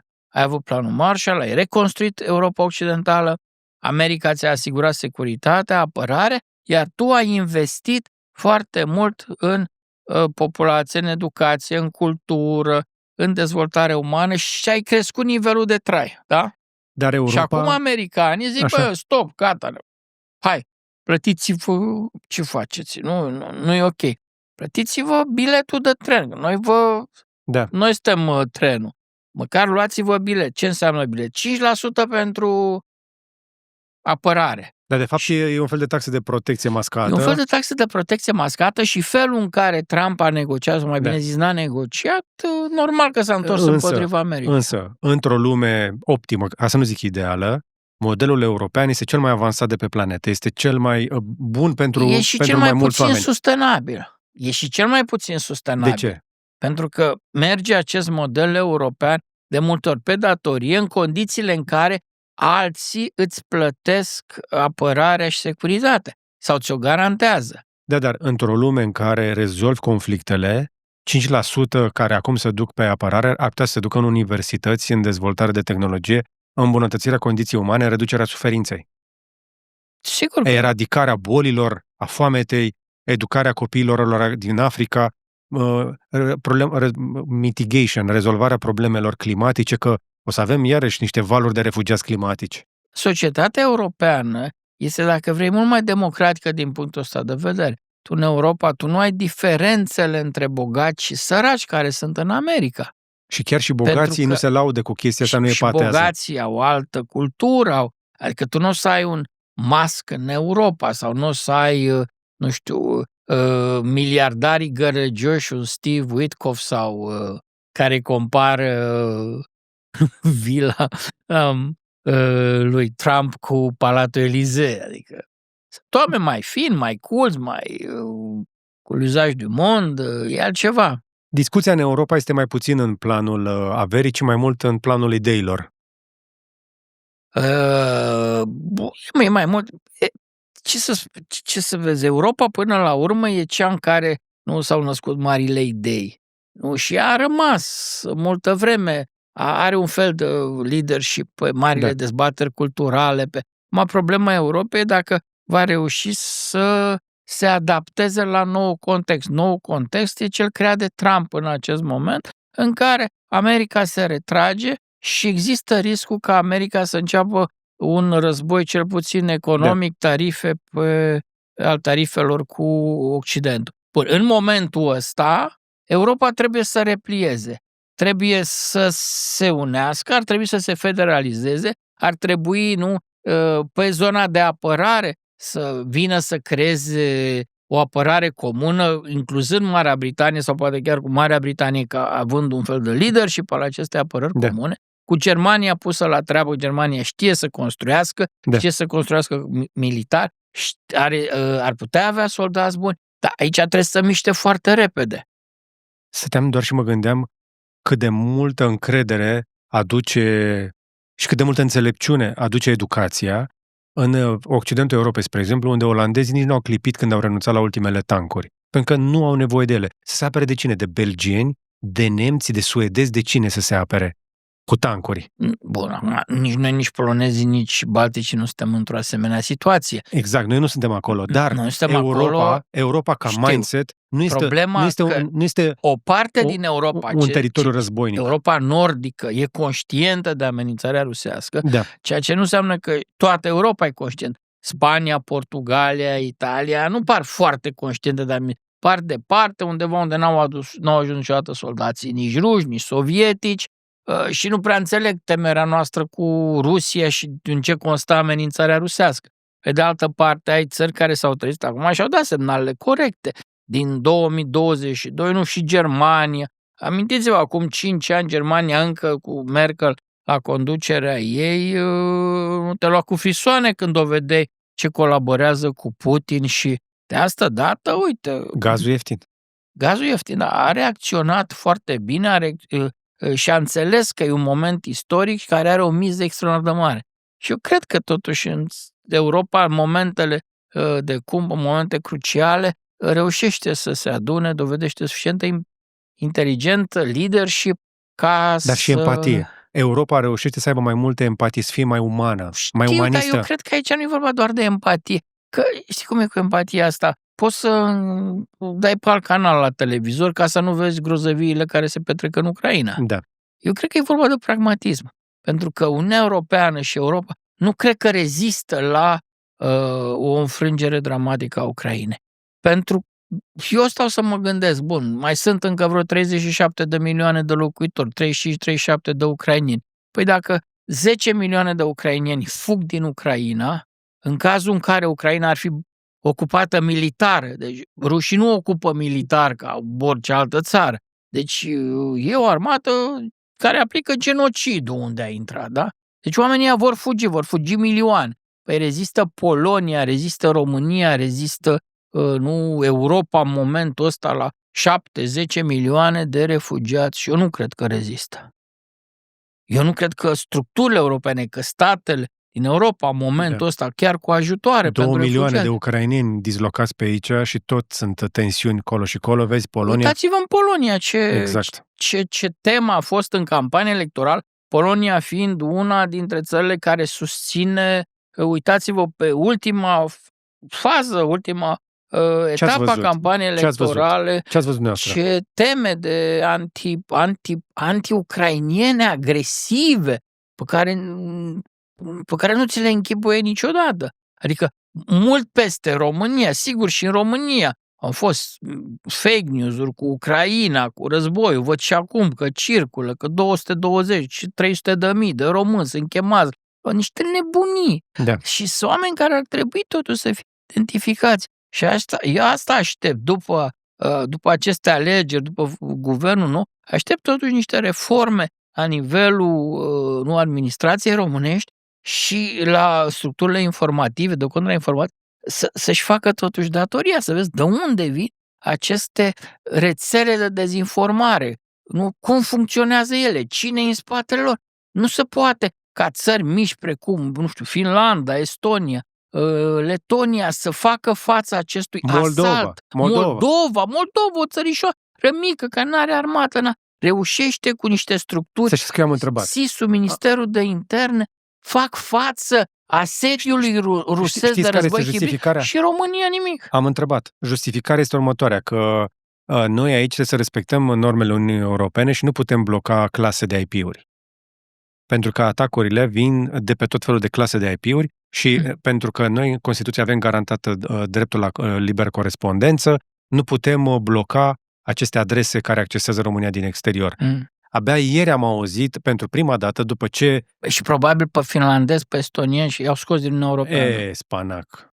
Asta e gargară, cum puteți să credeți așa ceva? Și mai e una, inclusiv aia cu țepele la telefon, abia acum ne-am trezit că putem să blocăm numere de telefon de fapt apeluri care își maschează numărul de telefon care dau țepe românilor. Sunt o grămadă de transnistreni care cu asta se ocupă. Dau țepe în România de pe numere care aparent sunt de Marea Britanie, că poți să ții online număr din orice țară.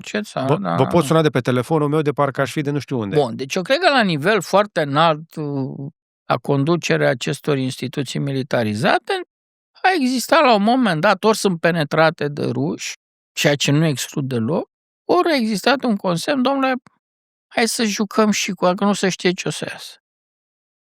Cred în varianta a doua pe care mi-ați spus-o, pentru că în continuare când trec prin Otopeni, trec pe lângă o benzinărie Gazprom. Să mă explice și mie cineva cum avem noi benzinării Gazprom în România. Asta e cea mai puțin semnificativă. De ce? Gazprom și Lukoil, problema e ce fac cu structurile informative, de ce alea nu-ți fac datorii, de ce statul român nu funcționează. Dar pentru mine asta este un semnal, este o chestie, efectiv, cel mai banal exemplu, că deși ele sunt boicotate de români care au un pic de habar, ele în continuare sunt acolo.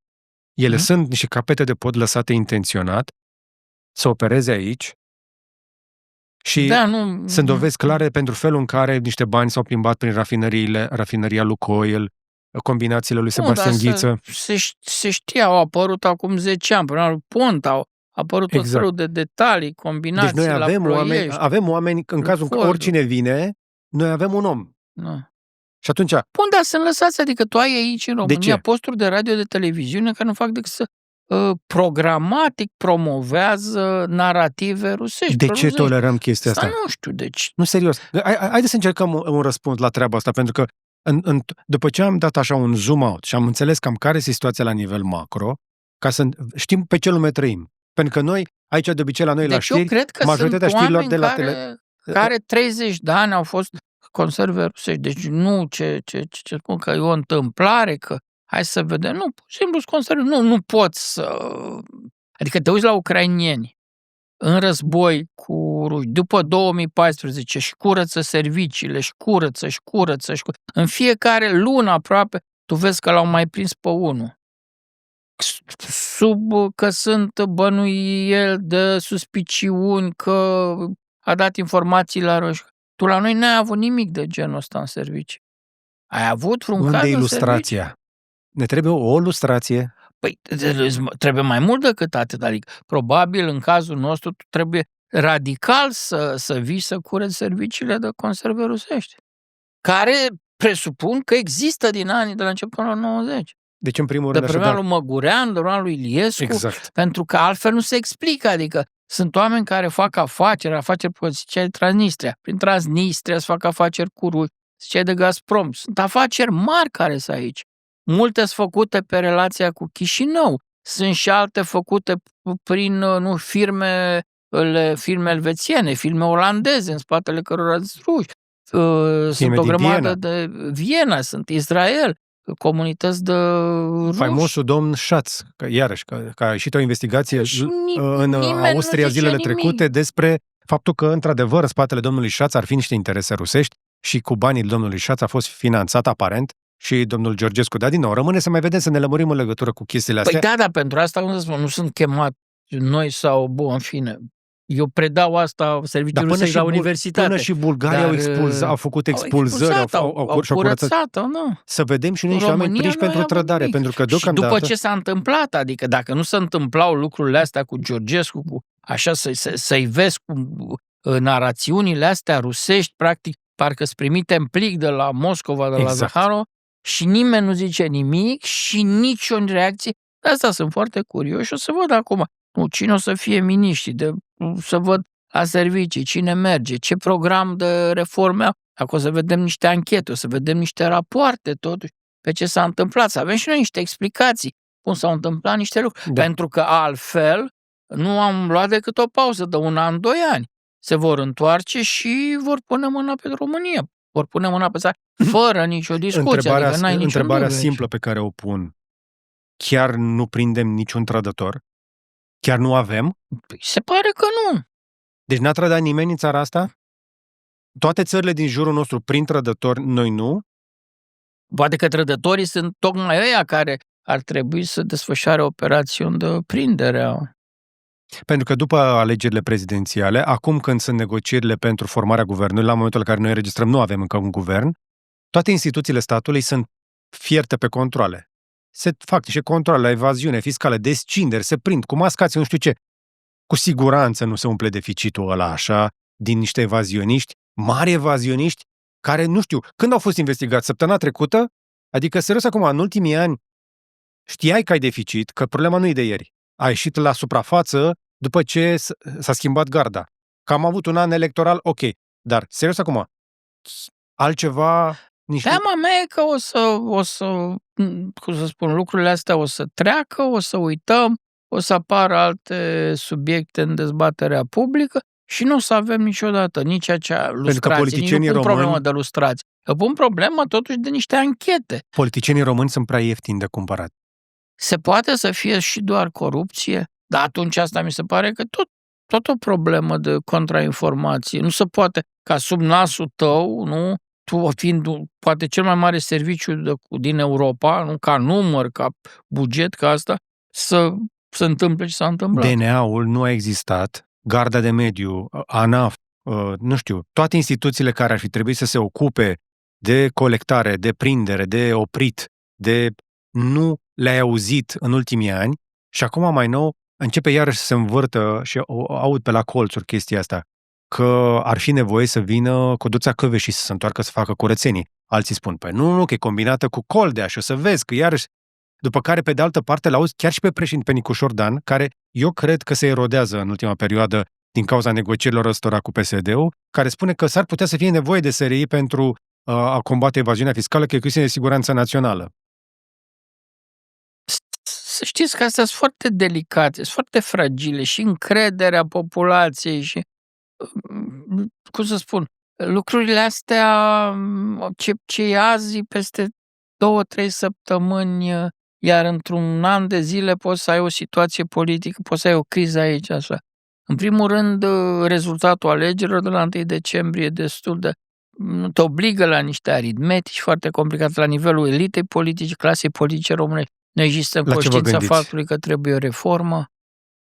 La ce vă gândiți? Pentru că dacă... Păi, dar uitați-vă și dumneavoastră ce se întâmplă. Tu ai un rezultat al alegerilor, da? În ultimele zile, practic, rezultatul alegerilor s-a modificat în trecerea unor întregi facțiuni parlamentare la alt partid politic. Nu, erau de fapt creați de PSD. Păi, vedeți, în condițiile în care, atunci ce facem? Desfințăm alegerile sau jucăm cu mantă în alegeri. Deci, sistemul politic românesc este, cum să spun, în el democrația a fost în așa fel falsificată încât tot e fake. De unde și reacția populației? Deci poți să înțelegi pe cei care vin și spun, domnule, votăm pe Simion, da, pentru că lucrurile nu mai merg așa, trebuie schimbate. Și acum, dacă nu se întâmplă o reformă, nu se întâmplă ceva dramatic care să schimbe cursul ăsta al României, o să ai în 2-3 ani un AUR și grupări din astea politice care incită la ură naționalistă, o să le ai la 60-70%. Fără discuție. Ai ceva de o Iar să nu vă închipuiți că mandatul Nicușor Dan va fi de 5 ani, că el va rezista la putere. Nu va rezista. Pur și simplu o să iasă în stradă în 2 ani de zile, dacă nu se întâmplă ceva cu adevărat important și în serie, în direcția asta. Eu cred că băieții ăștia și-au făcut socotele că pot să o facă chiar mai repede, pentru că imediat după alegeri, eu văd deja de săptămâna trecută, văd la zona de comentarii, iarăși trolii. Toate tunurile sunt pe Mucușor, deci denigrare și minimalizare și voi pro-europenii cu Nicușor, că voi să devină că nu ați votat, că așa ați votat din cauza asta și toată partea asta de declin economic, toată partea de recesiune va fi pusă în cârca pro-europenilor împreună cu Nicușor Dan și din toată povestea asta nu va câștiga PSD-ul, pentru că ura pe PSD o să rămână și o să crească din cauza comportamentului din perioada asta.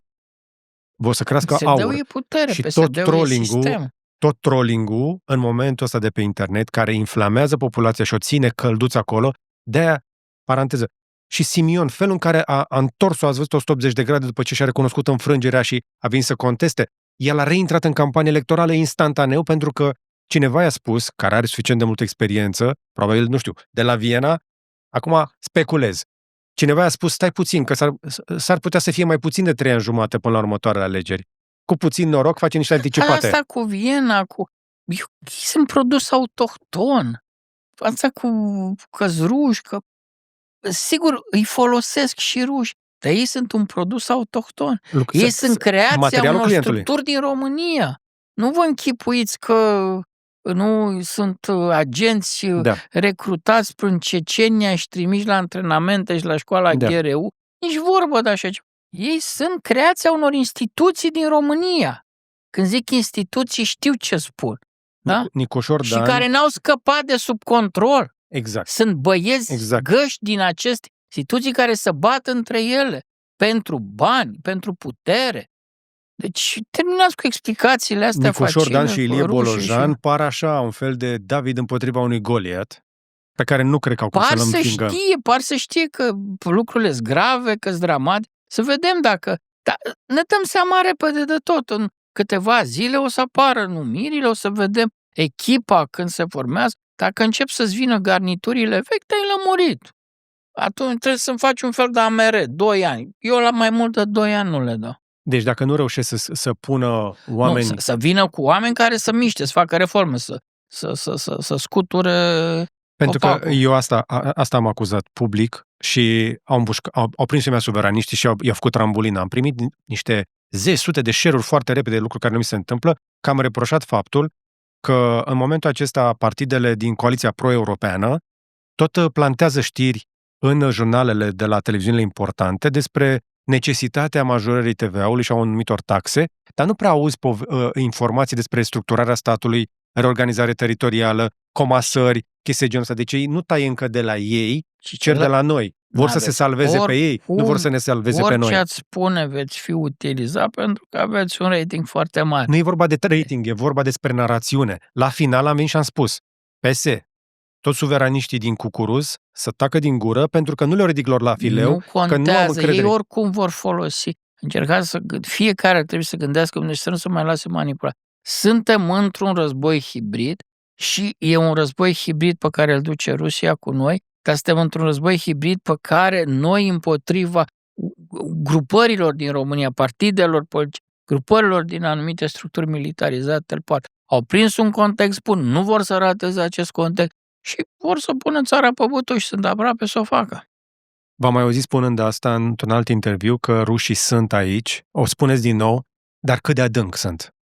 Cât de profund îi vedeți? Uitați-vă ce s-a întâmplat în ultimele luni. Nu sunt la vârf. Mai mult decât atât. Uitați-vă, comparați România cu Finlandia, cu țările baltice, Nu ai situații de genul ăsta. Aici pe față. Tu ai în vreuna din țările astea posturi de radio, de televiziune, care nu fac decât să promoveze de ani de zile narațiuni rusești. Nimeni nu le-a întrebat de sănătate. Să nu spuneți asta că România e democratică. Umflă râsul. E cea mai puțin de comparație. Uitați-vă în indicele democratic să vedeți unde e România în comparație cu Estonia și cu Finlanda. Am întrebat și în zona de servicii, am întrebat și la CNA. Îi pot amenda, îi pot soma, să închizi nu prea. Democrație, Europa. Asta e justificarea. Ar trebui închise? Și noi am și crezut chestia asta. Dar uitați-vă în Finlanda ce s-a întâmplat. Nu doar că au fost închise, oameni care promovează aceste narațiuni sunt în închisoare. Sunt închiși ei. Deci noi n-am promovat pe nimeni pentru postări, pentru fake-uri, pentru propagandă rusească. În Finlanda. E cumva Finlanda nedemocratică? Uitați-vă unde e România și unde e Finlanda în indicele țărilor democratice. Deci, prin eliminare, dacă nu avem arestați... În legislația introduci pregătire de asta, nu, media literacy, nu, de la 8, 9, 10, 14 ani, copilul să înțeleagă că sunt fake-uri, că el trebuie să controleze informația, să nu se lase manipulat. Tu ai o populație în momentul ăsta care este manipulată pe TikTok exact cum sunt rușii manipulați. Da, fix. Și cu toate astea, nu am auzit niciun caz de serios de arestare, judecare și condamnare pentru amenințări cu moartea. Și sunt sute de amenințări cu moartea în fiecare zi în România. Ați primit? Eu gândiți-vă că eu am stat acolo. Ce să mă amenință pe mine cu moartea? Deci, nu primiți comentarii de genul ăla? Eu nu le citesc, nu le urmăresc. Am fost amenințat pe stradă. Ce credeți că mâine gata, mă termin de amenințările? Când era cu Plahodniuc, erau oameni cu accent de Chișinău care opreau mașina pe stradă să-mi zică să... Ok. Deci, sunt imun, la ce să fac? Și nu sunteți singur, am mai avut și alți invitați aici care mi-au spus același lucru, că uite, Teodor Paleologu sau alt jurnalist Claudiu Pândaru, cu toți ajungem în cele din urmă pe acele infame liste care nici măcar nu trebuie să le facă ei cu oamenii lor, trebuie să inflameze destul de mult societatea și un nebun să creadă că trebuie să salveze România de nebunul de Buhnii sau de Goșu sau de cine știe cine. Și autoritățile de la noi nu fac nimic concret în legătură cu chestia asta. Am fost sunat o singură dată de un polițist, am mai spus chestia asta, că ar fi auzit pe un live că m-a amenințat un manelist. Atât. Bă, pe bune, asta e tot. Și m-a întrebat dacă vreau să facă ceva în legătură cu asta. Și zic, nu știu, hotărâți dumneavoastră. Că voi sunteți poliția. Probabil presupun că trebuie să faceți o plângere. Pentru fapta penală nu e nevoie. Se poate autosesiza. Pentru amenințare nu este necesară plângerea mea.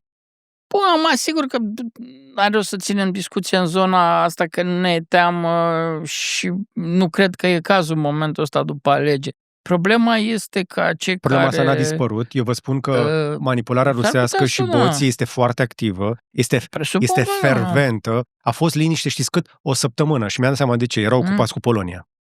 După ce au terminat cu Polonia, s-au reîntors la treabă. Este furibundă propaganda și boții proruși. De fapt, ei nu sunt proruși, ei sunt anti-ucraineni, depinde foarte mult de ce vor face guvernanții. Dacă vor porni reforme și va veni un aer de... Cine, domnul Grindeanu, reformă? Păi nu știu, cine e acolo, nu mai știu cine e în România să ocupe de reformă. Dar depinde foarte mult, o să ne dăm seama în 2 ani de zile, vă spun, ne lămurim. Dar eu sper, dar repet, semnalele pe care le văd și feedback-ul pe care l-am nu e foarte... Dar sunt săptămâni și luni decisive. Primul rând depindem foarte mult de ce se va întâmpla acum la NATO, la summitul UE, la G7, dacă Uniunea Europeană se va restructura, România riscă să rămână undeva pe un cerc exterior, atunci și din punctul de vedere al prosperității nu devine, o să spun, riscant pentru România că șansele de reformă devin îndoielnice și atunci rămâi la un fel de periferie a Occidentului și din punct de vedere al securității, dacă americanii se retrag, rămâi un fel de periferie a lumii euroatlantice. Ori în momentul ăla, prezența rusească va fi tot mai amplă în România. Eu văd așa viitorul României, ca un fel de societate pe acțiuni, în care rușii o să aibă 20%, 30%, dar rușii poate să aibă și 50%. Și ce vedeți dumneavoastră firme rusești acum pe față, nu o să fie doar 2, 3, 5, o să fie mult mai mult.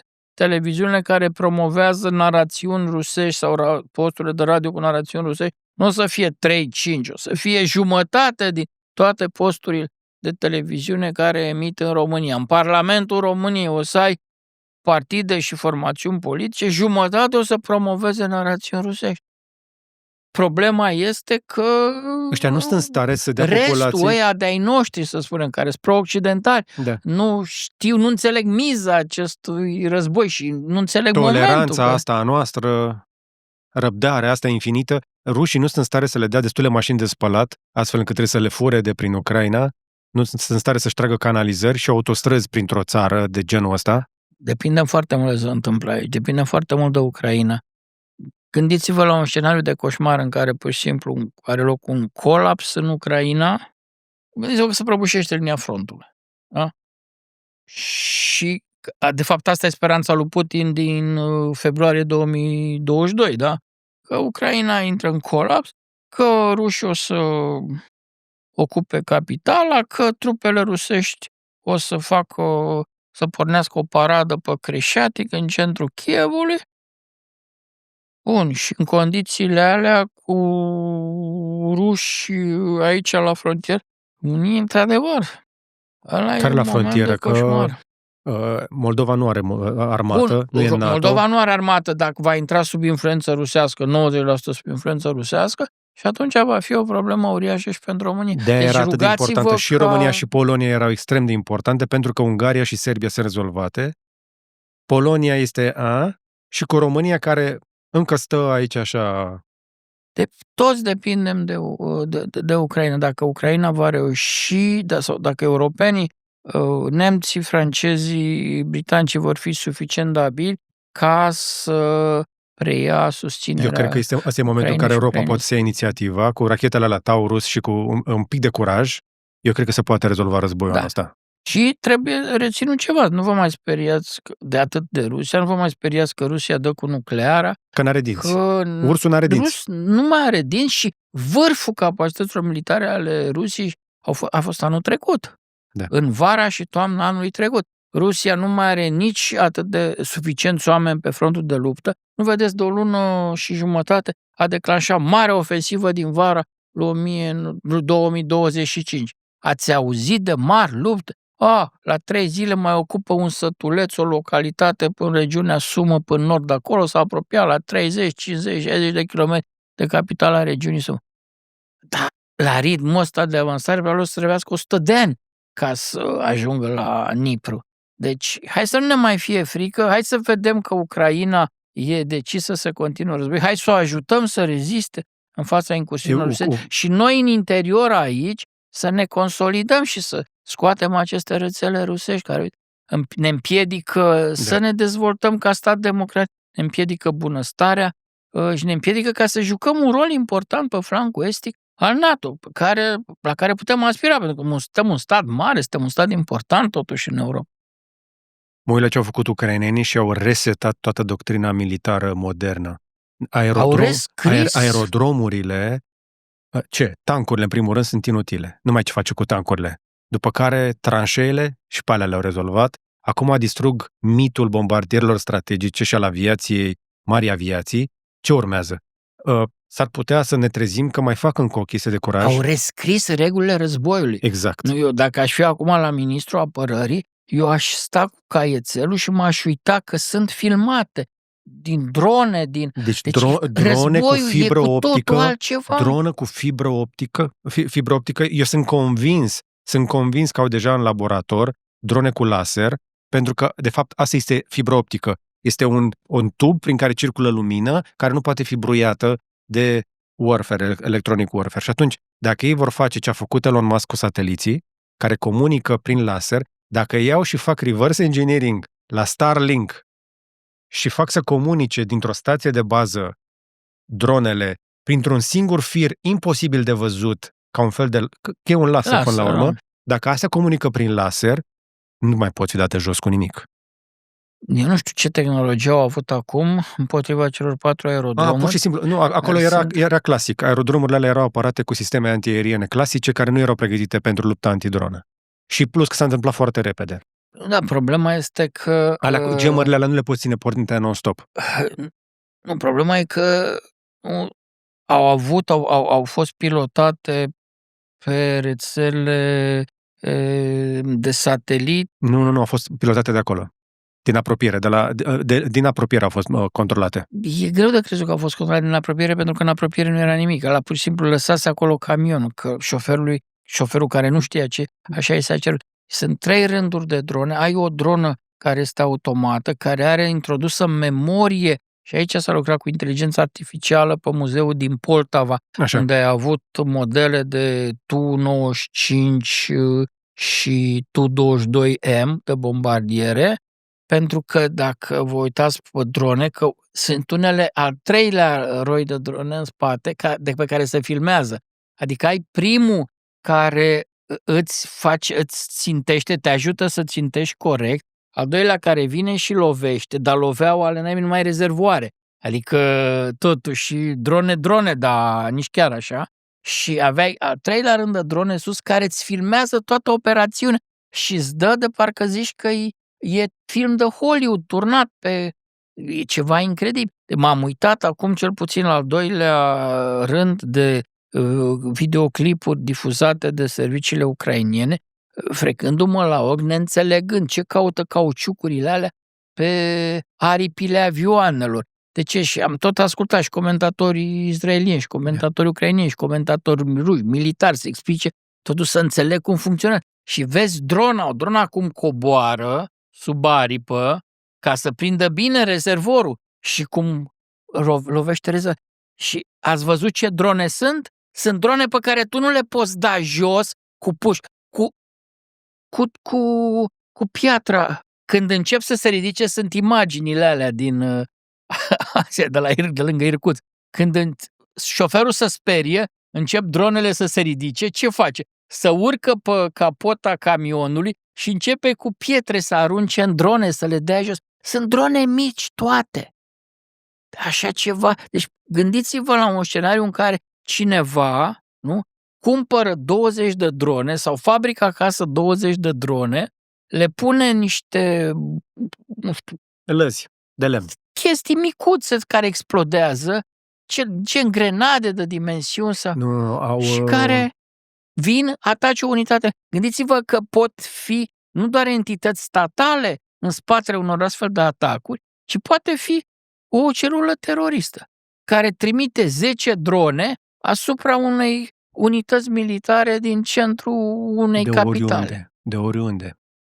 Gândiți-vă cât de ușor. Ți-ai dat drumul de pe balcon. Tu ești pe balcon la 300 de metri.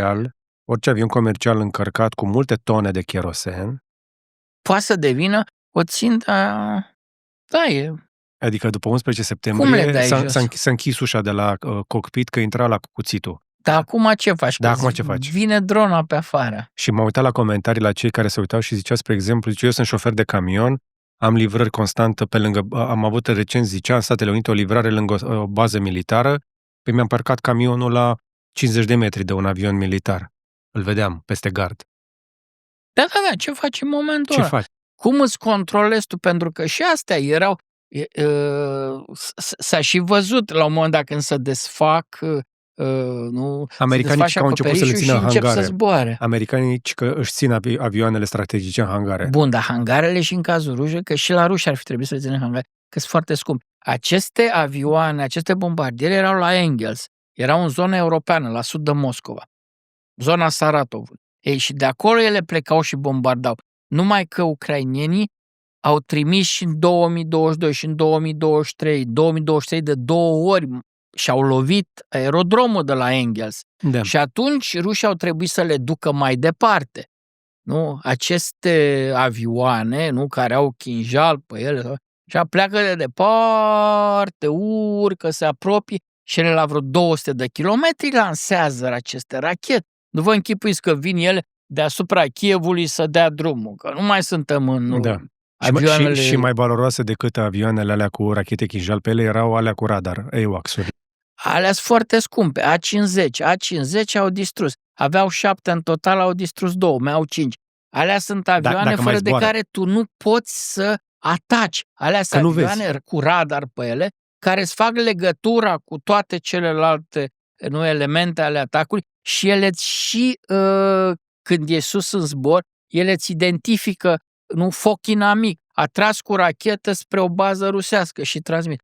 Ori în momentul în care... E singurul mod în care poți să bați curbura Pământului. Sunt foarte scumpe. Deci imaginați-vă că, uite, masa asta este globul pământesc, da? Dacă Pământul nu e plat, e rotund, că de-aia au nevoie de avioanele astea și trebuie să ridice aici deasupra, fain frumos, un AWACS din ăla, ca să poată să vadă pe o rază mai mare avioanele inamice.